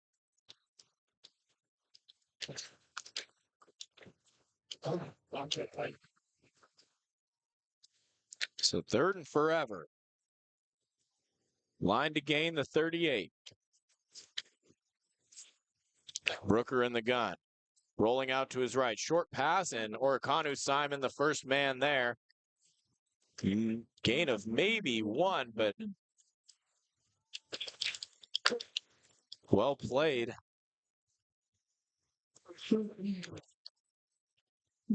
By the freshman out of Mountainside High School. Corsair football is brought to you by Above Board Construction, Roofing and Solar. Roofing, solar, construction, gutters, and generators. Think Above Board Construction, Roofing, and Solar. Also brought to you in part by Schaefer's Ace Hardware. Fat Williams, the return man, standing at his own 46. Punt is away. Good kick, calls fair catch, and handles it at the 35-yard line. So 5:54 to go, third quarter. Liam, Corsairs need some points. They do. I mean, they need a nice solid drive down the field. They just need to string some plays together. I mean, they really just have not done that so far. And when they have strung plays together, gotten a big play off, a penalty's negated it. So they need to string plays together and play clean football at the same time. Should be rudimentary. Seems to be a tall task today. Corsairs will start at their own 35. Trailing by 14. Livingston, play action throw, completed to Aguirre at the 48. Oh, he tried to hurdle the corner. Unsuccessful as he was just kind of shoved out of bounds. Impressive that he was able to stay on his feet, but not often you see a 6'4" receiver try to get vertical like that. Well, they saw the Hartnell quarterback do it last week, and now they're trying it too. So gain of 7. Out to the 42.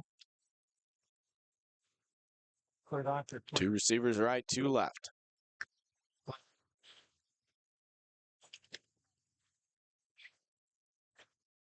Livingston drops back to pass, looking short underneath to Hemmings. Makes the first man miss, falls forward. He's going to be close to the line to gain. We'll see. It depends on the spot.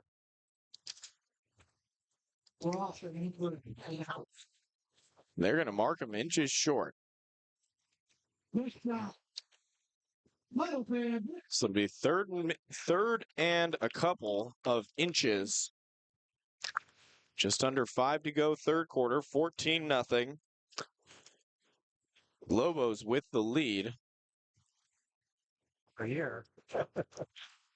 I don't know. Receivers subbing out, tight ends and backs coming in. It's probably going to be the heavy formation. Livingston will go under center. 3 backs behind him. 2 tight ends. Handoff inside. Ohlenberger almost lost the football. But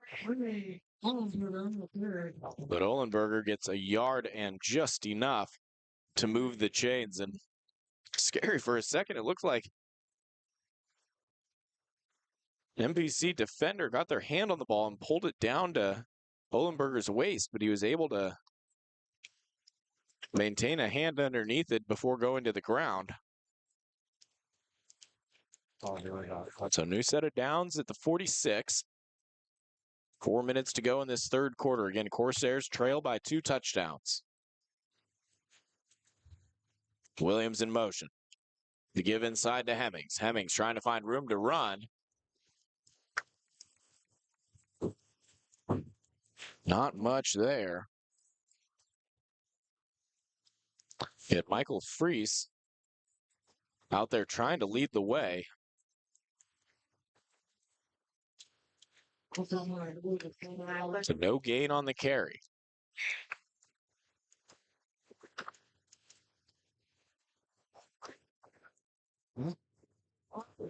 Looking for any signs of life on this Corsair offense. 2 receivers right, 1 left. Livingston out of the gun. Pistol rather, handoff to Hemmings. Hemmings puts his shoulder down, runs over a defender, falls forward. Maybe a yard or 2 short. The line to gain, but a nice carry for Hemmings. Just trucked a Lobo defender there on his way to the opposing 45. Yeah, I think despite all the offensive struggles, Isaiah Hemmings has been one of the bright spots so far today.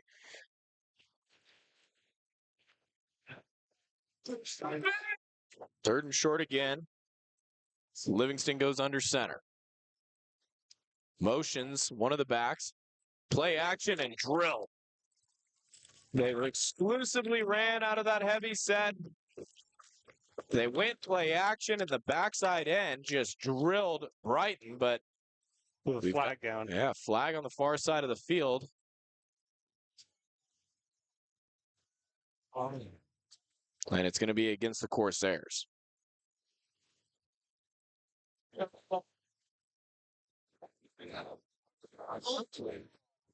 Oh. So the head referee looked and signaled like a, do you want to decline to the Monterey sideline? Yeah, I saw the same thing.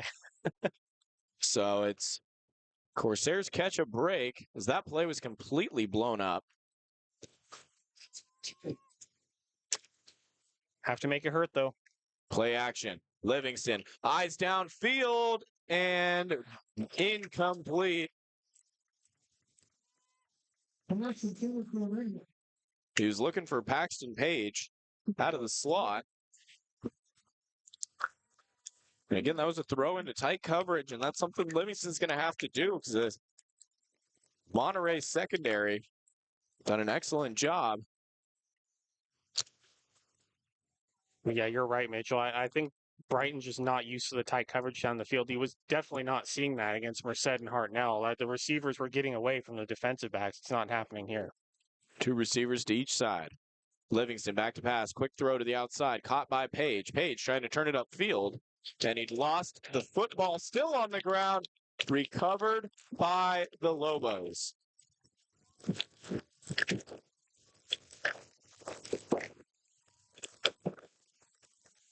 Flag coming in after the play. Yeah, I think frustration is starting to show on the Redwoods side. Flag's going to be definitely after the play was over.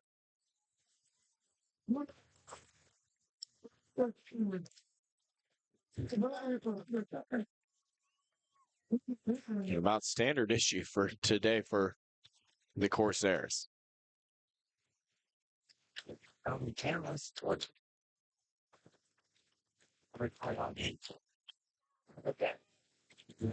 Sportsmanlike conduct penalty goes against Glenn Beal Jr.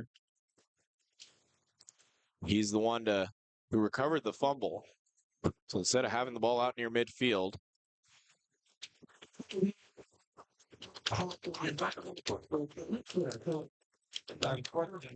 somebody just get ejected? Yeah, I heard the PA announcer say something about an ejection.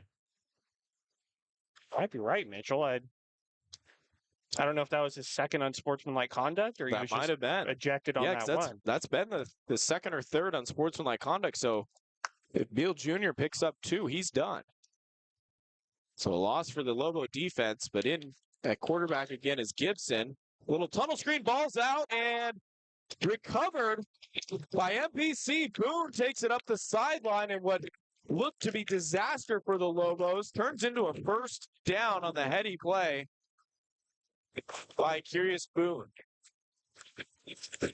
Yeah, nothing is going Redwood's way right now. Leotawa was there, but squirted away from him.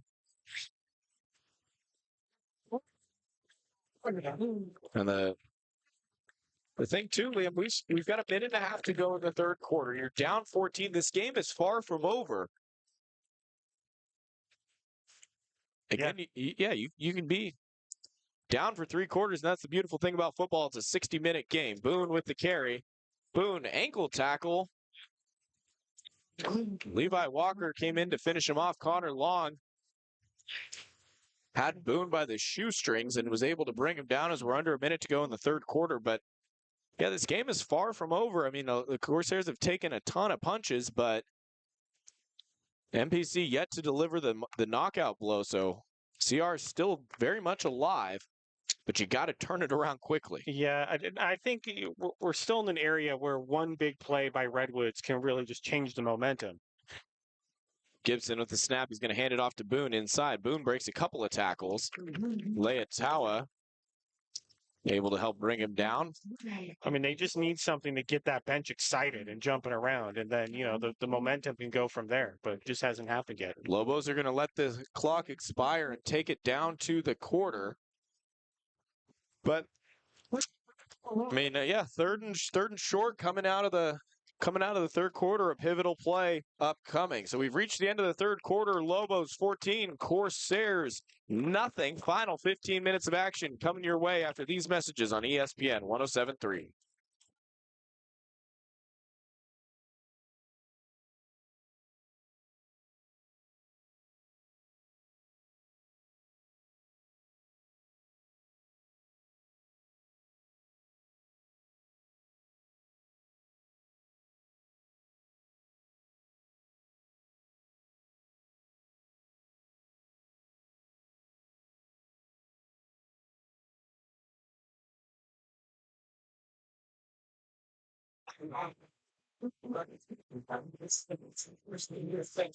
"15 minutes remain. Monterey Peninsula College of the Redwoods. It's 14-0 in favor of the Lobos, and Liam, it's just talking about it off air. It's really a two-play ball game. Those 2 big passes from Gibson to Villanueva, all the scoring we've seen, and that's the difference in this game. So 3rd and 3 from the 50.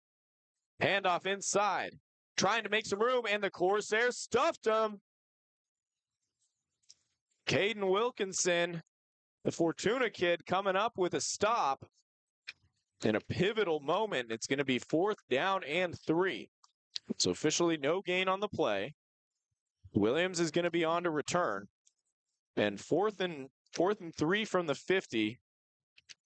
Got to be aware of a fake here. This is the one of the situations where you have the opportunity to do it, but again, believe the Lobos do not want to give up good field position.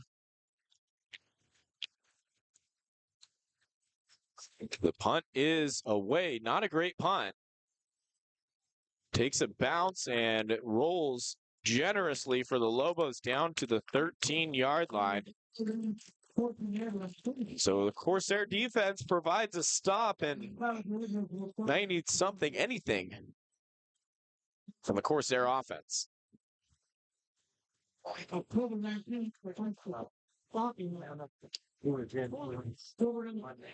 MPC has done a very good job today defensively, flying around the ball, and especially that secondary. Corsair receivers going to need to gain some separation and need some plays. Ultimately, it falls on your quarterback as well, Brighton Livingston. Livingston will be in the gun. 3 receivers to his right. Livingston back to pass. Fakes. Wants to go long. Livingston escapes the pocket, rolls out to the left. Flag comes in. That'll be a hold. As Livingston's forced out of bounds. They tried with a screen. Fake screen and go. And Lobos read it beautifully as holding call against the Corsairs will back them up half the distance. Only good thing about that is you get a fresh, it's still first down after a broken play. Move the Corsairs inside their own 10.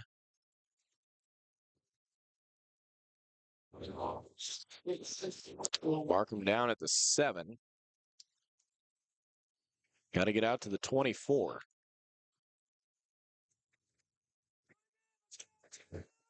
$13.50 remaining in this fourth quarter. 2 tight ends, 1 running back. Livingston in the gun. The give inside to Hemmings. Hemmings trying to find a lane.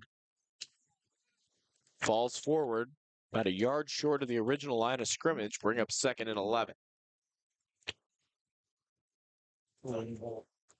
One thing the Corsairs have lacked, aside from offensive production and in general, but they haven't hit any of their explosive plays. They've had about 1 big pass on the first drive down the field, but aside from that, yeah, when they have, they've been called back due to a penalty. Yeah, you had two big plays, including a 22-yard run by Hemmings on that opening drive, but other than that, not much. 2 receivers to each side. 2nd and 11. Livingston drops back to pass. Pressure coming. Escapes. Stepping up in the pocket. Keeps his eyes downfield. He'll tuck and run now. Livingston, running. Some anger there. Puts his shoulder down right into an MPC defender. Took him about 2 yards backfield. It'll be 3rd down and short. You got to give Brighton a ton of credit, though. His pocket awareness is spectacular. I mean, the ability to feel pressure. Yeah, and he's not shy about putting his shoulder pad to a defender either, from what we've seen through the first 3 games. Could be the heavy set, 2 tight ends, 3 running backs. Livingston under center. The give to Ohlenberger. Ohlenberger looked like he stumbled. I think he's short. It's right at the sticks. They got tangled up.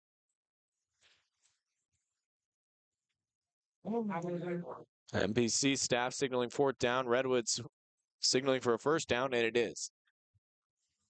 So just enough to move the chains.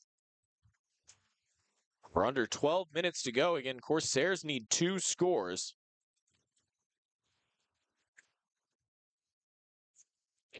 All spotted at the 24-yard line.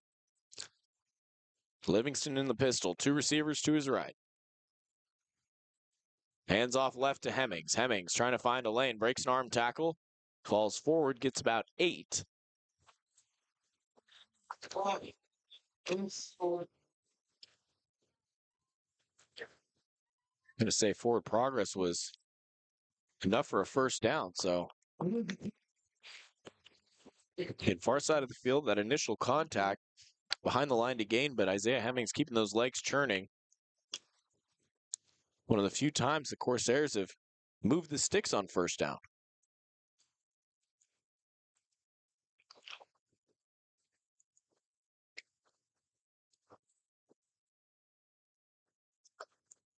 CR's got it at their own 34-yard line. Quick pass out to Williams. Williams spinning out of a tackle, but he's going to be brought down, and speed on display defensively for MPC as Williams hasn't had hardly any room to work when he's gotten the ball. Usually I would say get the ball in space to give something to work. He hasn't had space. No, I mean, this MPC defense has just really completely shut Redwoods down just about every way so far. And it's really been a grind to get a first down every single time. Two receivers to each side. 2nd and 11. Livingston back to pass. Eyes downfield. He's going to uncork one for Aguirre. It's there on the right side. The 20 stripped away, and he was able to regain the ball. Aguirre almost lost it, but dragged down at the 10. And Liam, there's the explosive play this Corsair offense has been missing all game long. That is the play that they needed. That's the play that's going to get the sideline excited and get that momentum rolling, hopefully. So big play with 10 minutes to go in the third quarter. Corsairs are going to have 1st and goal from the 10.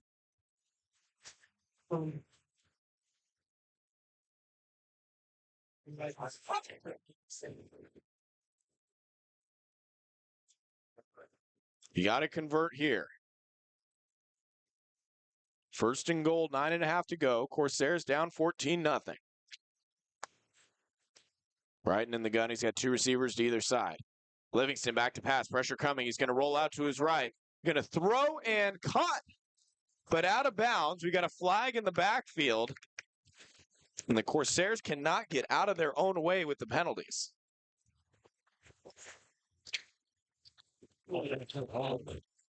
Just killing themselves. Yeah, it's frustrating.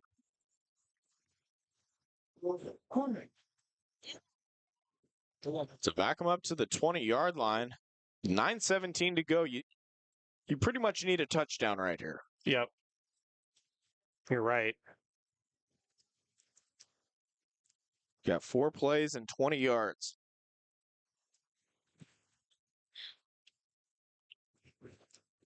Field goal doesn't do a lot. Still would be 2-score game. 2 receivers left. Aguirre, lone man to the right.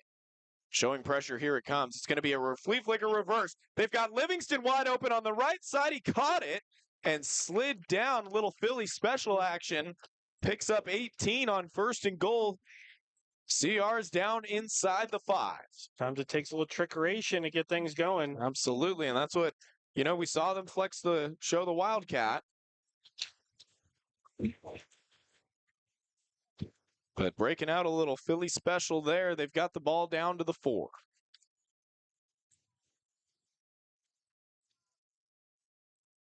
They're going to go heavy set, 3 backs, 2 tight ends. Toss left, Ohlenberger. He's got Hemmings leading the way for him.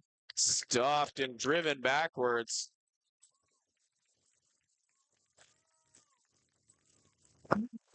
That looks like Glenn Beal Jr. We were wondering, it sounded like the PA announcer said or the referee, somebody was ejected. It clearly was not him as he was out there with the tackle.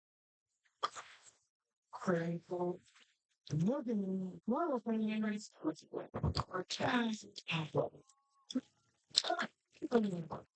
it'll be 3rd and goal from the 4-yard line. Ball at the far hash. Price and Aguirre to the right. Williams, Page left. Hemmings behind Livingston. Here comes Williams in motion. Fake to him. Looking right. Livingston, time to throw. Nothing there. Still looking. He's just going to throw this one up in the end zone, and it's intercepted.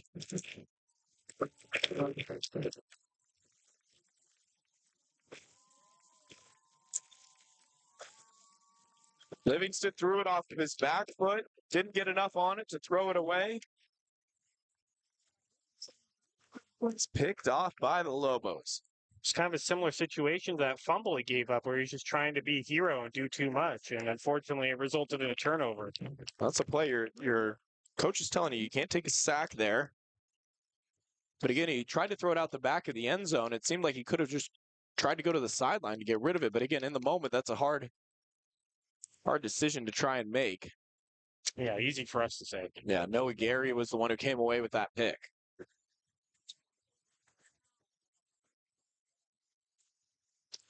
Corsairs showing pressure. They bring 5. Pass down the left side. Oh, just too much. Looking for Casey Miller. It was Jamison Martin in coverage.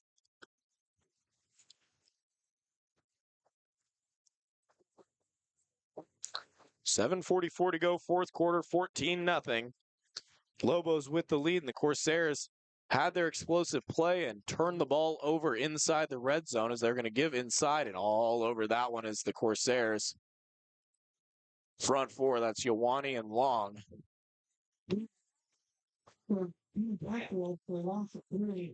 Loss of 3 on the play. Be 3rd and 13.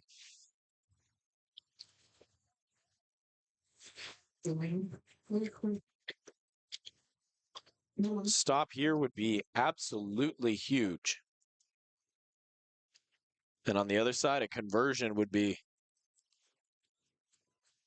take almost all the air out of the Corsairs. So 7 minutes to go, fourth quarter. Huge play here, 3rd and 13. 3 receivers right for Gibson. Gibson takes the snap, rolls out to his right, throw downfield. He has him, and it's caught at the 40-yard line. Guess who? Nakoa Villanueva. He has had a spectacular game. The Lobos convert on 3rd and long, and the clock continues to run.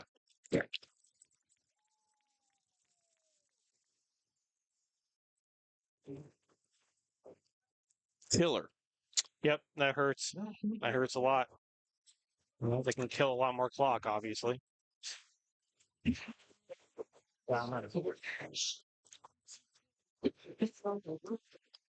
First and 10 from the 42. Delayed handoff to Williams on the inside. Williams first down and more. Dragged down after picking up close to 20 yards.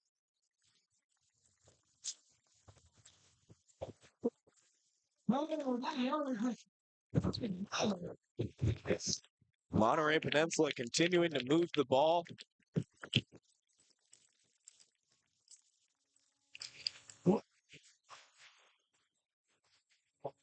Just bleeding the life out of the Corsairs. 5:59, fourth quarter action. It's 14-0 Lobos. Handoff again to Williams. This time he's dropped after a gain of just 1. Malinowski, Ioane, and Richter all in on the play defensively for the Corsairs. Again,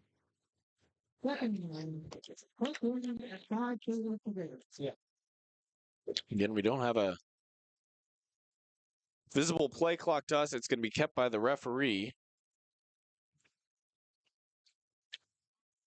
But MPC going to use as much as they can of it. Clock winding, 5:10. Corsairs need nothing short of a miracle here. Handoff inside. Connor Long initially had him. Still churning. Still going. And finally they blow the play dead, but boom. Wow. Refused to go down there. Kept on fighting. Long even kind of slung him right after the whistle, and he still stayed on his feet.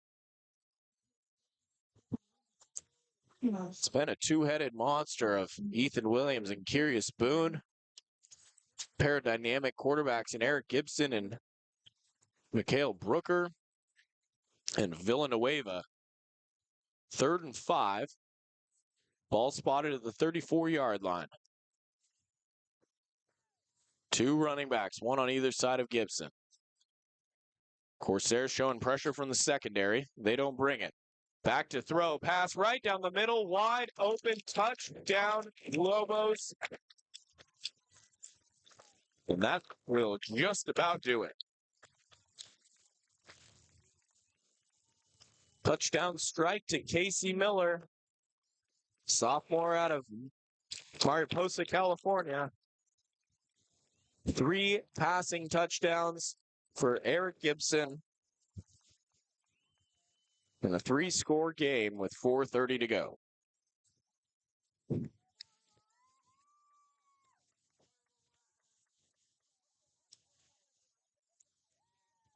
Isaac Mancera on for the PAT. Kick is up, and it is good.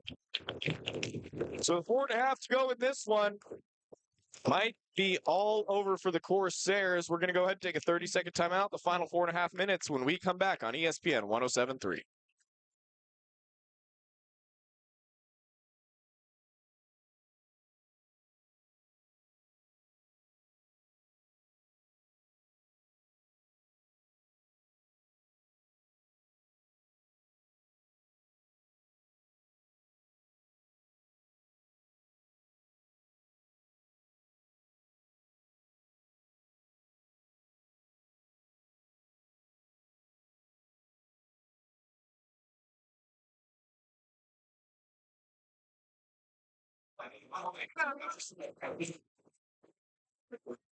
Four and a half to go. 21-0. Corsairs trail. Eicher and Williams are going to be the deep man for the Corsairs, and we see if they try to do anything to get some sort of jolt, good field position.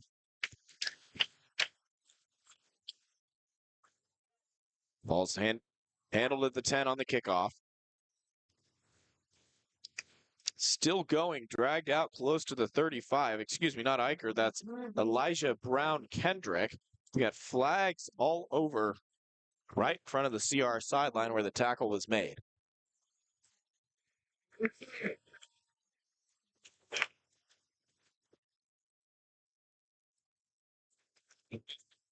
Referees will confer right at the 35.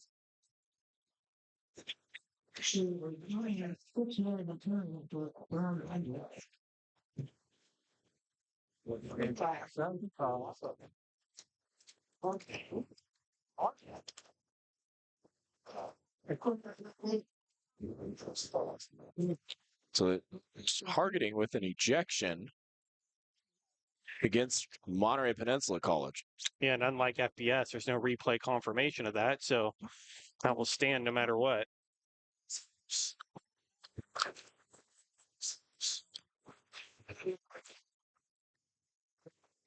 So it's Ryan Sanders who's been ejected for targeting. So they're MPC already missing Roger Giori. Now Sanders is gone, but it might not matter with 4:23 and a 3-score lead for the Lobos. Remove the ball out to midfield.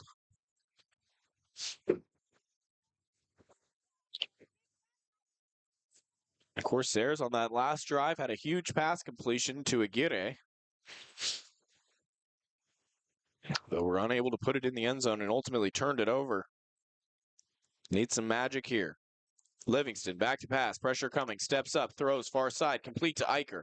Eicher trying to stiff arm, spinning forward, forced out of bounds inside the 30. Progress, you got to start putting a couple plays together. 20-yard completion definitely helps.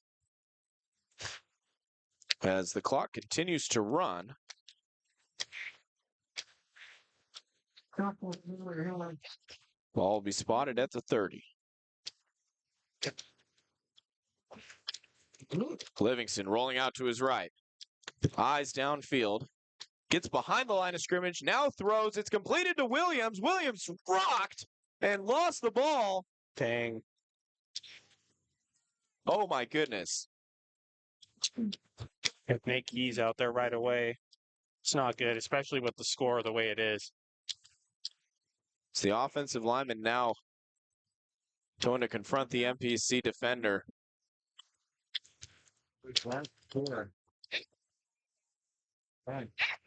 And Williams gets up quickly. Oh, my goodness. He got absolutely rocked. You hope that young man is okay because he's put together a spectacular season so far. Yeah, you don't want to for the see Corsairs. And you heard that helmet hit. Those helmets collide from up here. And he is able to jog off the field, thankfully. Scary moment there for first couple seconds he was down. Yeah, I wonder if we're going to maybe get another targeting on Oh, absolutely. Monterey. That's when the flag came, was the helmet to helmet.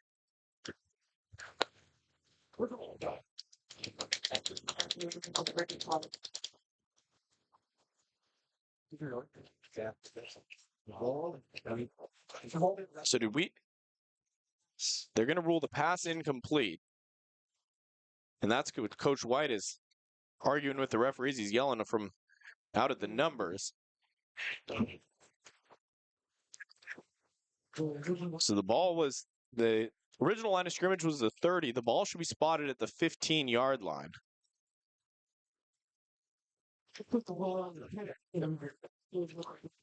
PA announcer saying the same thing. We'll see where this is spotted. Looks like they're going to spot it at the 13-yard line. So first down and 10. 3:43 to go, 21-0 Lobos.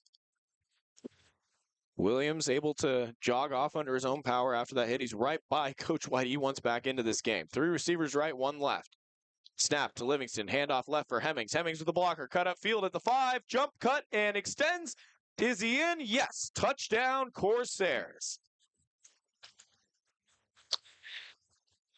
Hemmings into the end zone. 3:36. And finally, 56 minutes into this game, and the Corsairs finally have some points on the board. Well, that's a well-deserved touchdown for Isaiah Hemmings, because at least in my opinion, he's been the best offensive player for Redwoods. Had some real good runs so far today. Great run into the end zone. Thomas on to attempt the PAT. Wind has picked up a little bit. 20-yard kick. Good snap. Hold. Kick is up. And it's good. So with 3:36 to go, Corsairs trail 21-7. Finally got into the end zone. We'll be back at 30 seconds here on ESPN 107.3.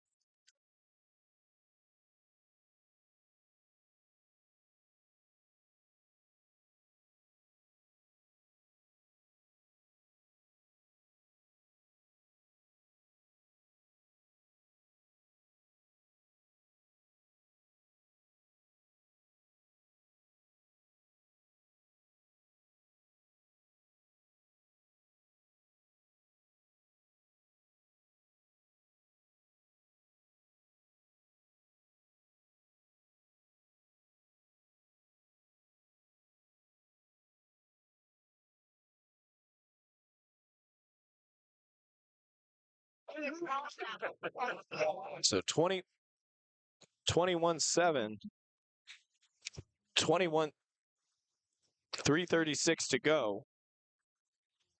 As the Corsairs likely to try an onside kick. And I believe we're going to have a timeout here.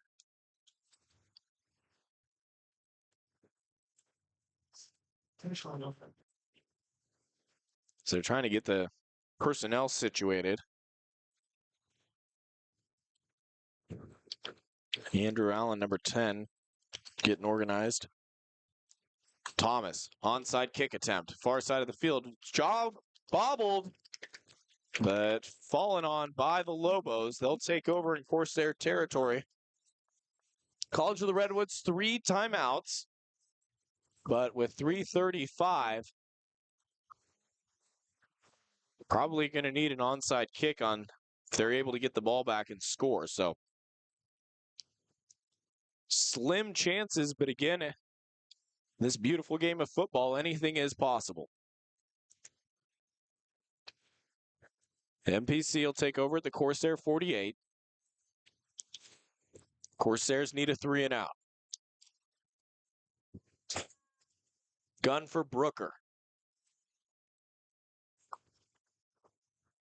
Takes the snap, handoff right, Boone. Boone still going, and Boone with a good 7-yard carry.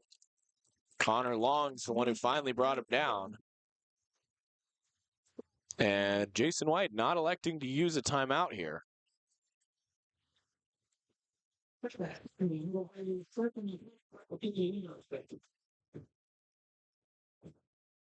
The clock's going to continue to run. Second down and 3. 3 minutes. Fourth quarter. College of the Redwoods down 2 scores. Brooker in the gun. Handoff to Williams. Williams falling forward. They're going to mark him a yard short, and now Coach White takes a timeout. So 2:42.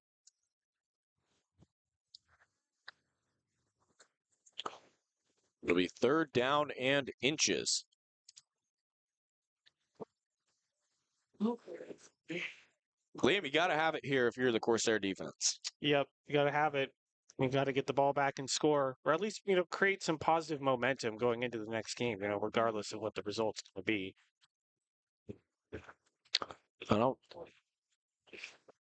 know Coach White that well, but he doesn't seem like a moral victory type of guy. No. He's not going to see it that way. But you gotta find some positive. I mean, it's just a wake up call.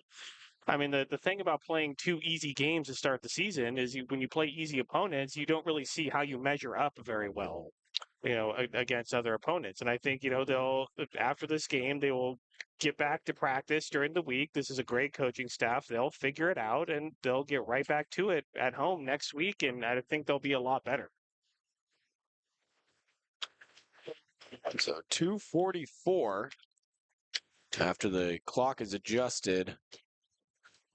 Put 2 seconds back on. It'll be third and inches. Shotgun for Brooker. He's got two backs, one to either side. Corsairs got 7 on the line. Flag flies. Brooker keeps it. Enough for a first down, but this one's going to come back. I believe it'll be an illegal formation against MPC, which will turn what would have been a game-ending carry into 3rd and 6.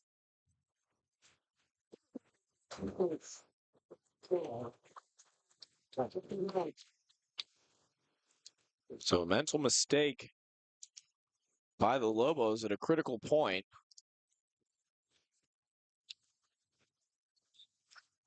So it'll be 2:36, and the clock will wind.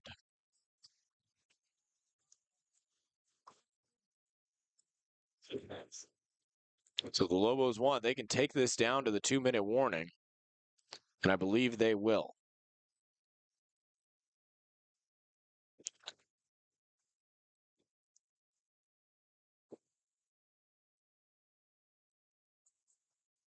It'll be 3rd down and 6. 5, 3, 4, 3, 2, 1.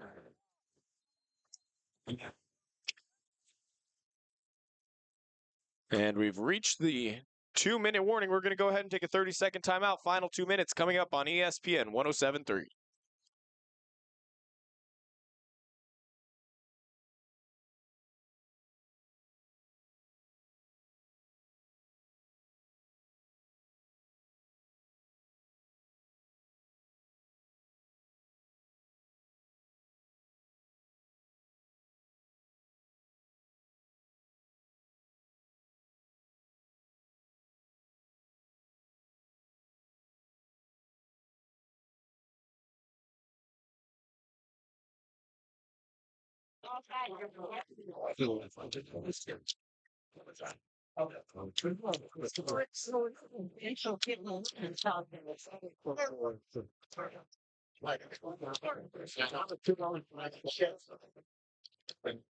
So with 2:02 on the clock, that was not the 2-minute warning. Rather, the play clock was about to expire.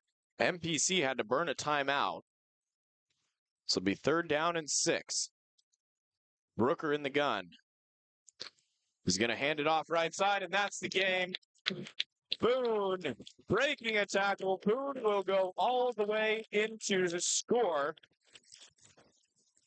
And we got a flag coming back at the line of scrimmage. So clock stops at 1:53. And it doesn't look like this play will stand. The silver lining for MPC is that even with all these calls, the clock still continues to run. We're going to be at 1:53. We're going to have the 2-minute timeout coming up. So it'll be 3rd down and 16.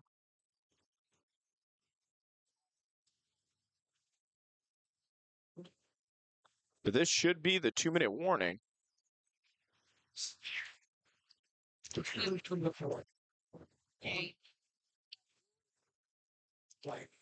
So backed up to their own 46-yard line are the Lobos. Again, they're holding on to a 21-7 lead.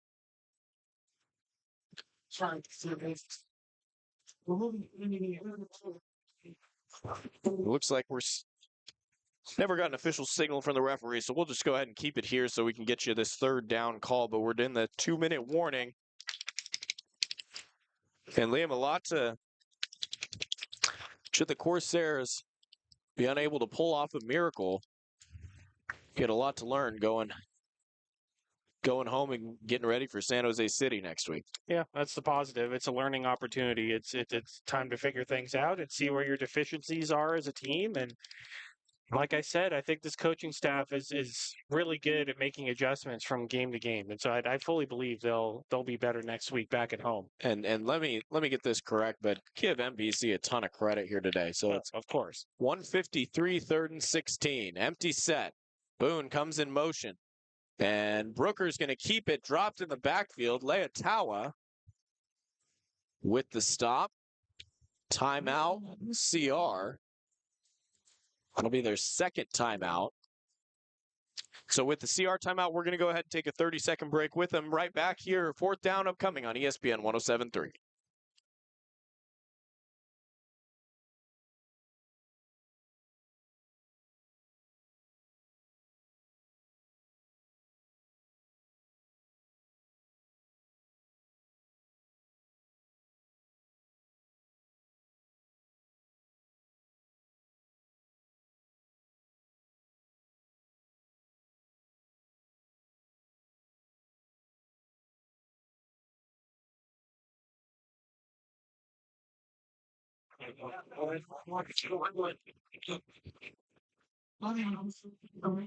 Fourth down and 20.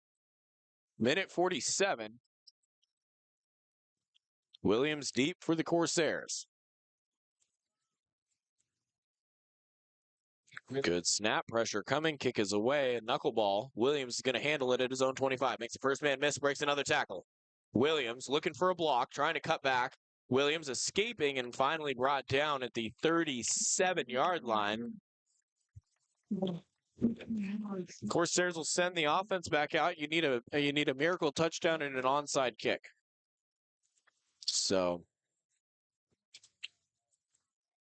the way that the Lobos have executed their defensive game plan today, tall task for this Corsair football team. Yeah, you got to give a ton of credit to this MPC defense. I mean, like you've said before, I mean, they're getting a lot of pressure on Brighton, and also Brighton's not having many windows to throw down the field. Well, you got to think to hold a team that scored 63 points a week ago to just 7 here today. Yeah, pretty remarkable. Livingston back to pass, steps up in the pocket, throws left side, complete to Williams at the 50. Williams breaking a tackle and goes out of bounds at the 42.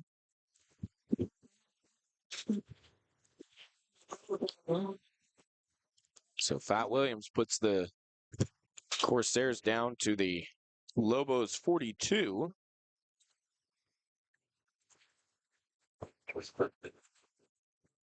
Minute 28.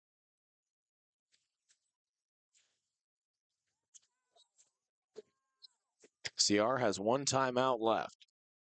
3 receivers right. Iker the only man left. Livingston back to pass. Livingston eyes downfield. Looking, gonna throw to Iker and way out of bounds. Incomplete brings up 2nd and 10.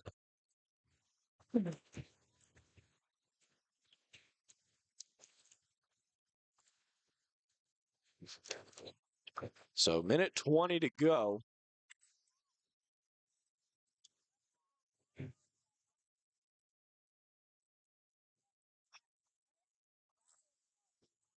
Three receivers right. Livingston in the gun.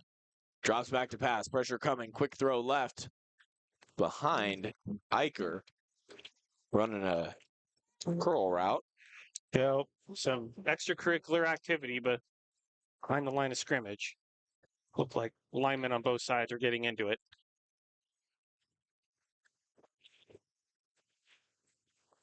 And coming off the field now is Khalil Jones.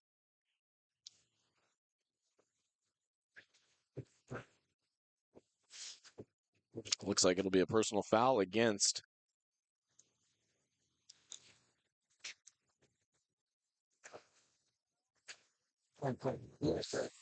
so free 15 for the Corsairs. Ball down to the 27. Minute 16. Again, you need a score, an onside, another score.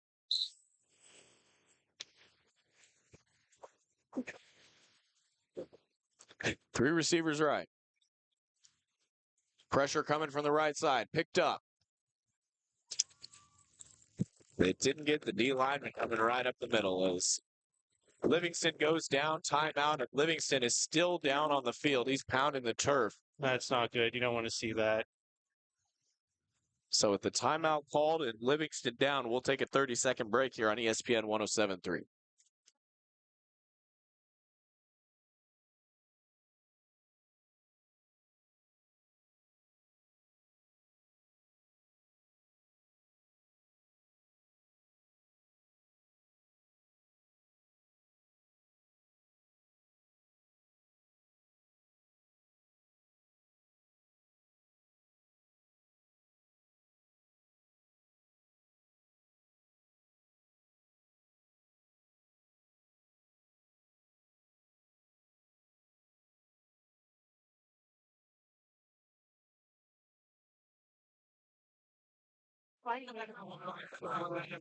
So Livingston helped up, walking off under his own power, which is good to see. It'll be Cade Baumberger, backup quarterback,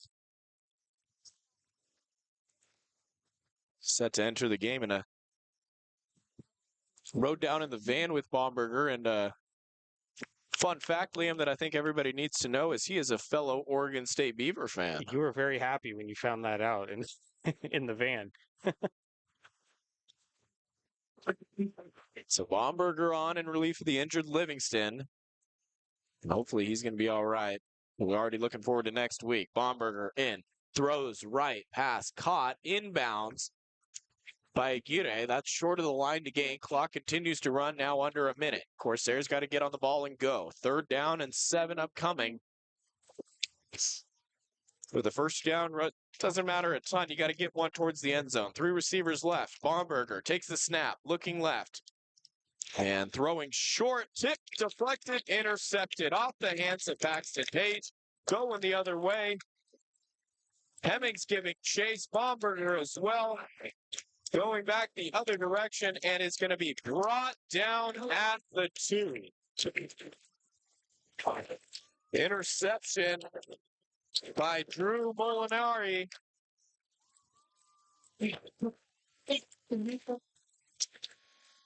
Fat Williams, the one who ran him down. That kid, Glenn Williams Jr., just leaving it all out there. I mean, he was at the end zone. He went 98 yards to make that tackle to prevent that touchdown from being put up on the board. Yeah, you absolutely can't question his effort there. I mean, and after taking that hit, going back into the game, I mean, yeah, I think that as a coaching staff, you look at that and you're very happy about that effort all around. Well, you're not happy about the game, but that man cares about football. That man loves the game. You can just tell. You're not happy about the game, but you're happy about that individual effort there. So it's going to be Eric Gibson is going to go under center and take a knee. Williams keeps the scoreboard looking a little prettier than it could have, but overall, not a great day for the Corsairs, Liam. Nope. Probably one of the roughest games I've seen. So they struggle on offense, give up 2 explosive touchdowns. And its final score will be 21-7 Lobos. We're going to go ahead and take a 2-minute break. When we come back, we'll wrap it up on the Above Board Construction Roofing and Solar postgame show. Final for Monterey, Lobos 21, Corsairs 7 here on ESPN 107.3.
Corsairs fall to 2-1, drop a game on the road 21-7 to Monterey Peninsula College as the Lobos cheer and break their team huddle on the close sideline, and a well put together game by the Lobos. I mean, they executed offensively, defensively, held this Corsair offense, which put up 63 points a week ago, to just 7 here today. And Liam, your thoughts?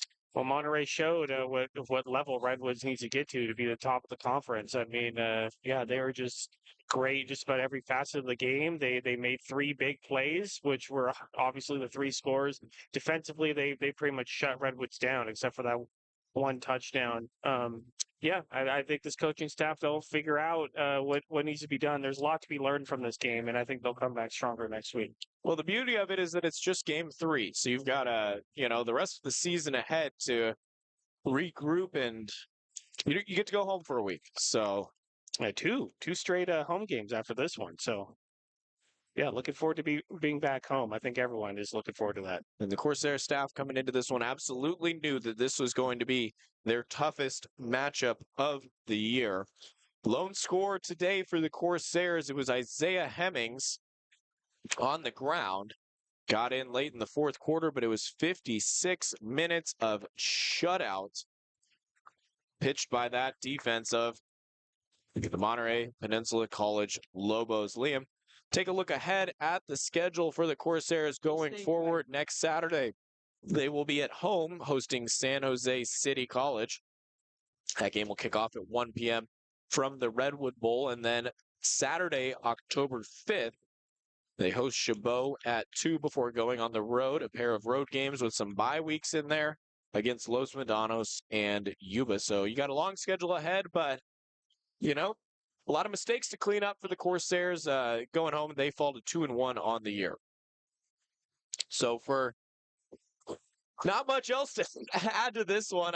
Kind of grasping to come up with takeaways, but the Corsairs shut out in the first half. I mean, and it just didn't translate the second half. So, they gave a ton of effort, a huge shout out to Fat Williams and the effort that he put. I mean, all the guys leaving it all out there on the field for sure, but the mental mistakes, penalties absolutely need to be cleaned up ahead of next week's game with San Jose. So that's all we've got here. Final score, Lobos 21, Corsairs 7 for Tyler back in our studios. My broadcast partner, Liam Warner. I'm Mitchell Manji saying so long from Monterey.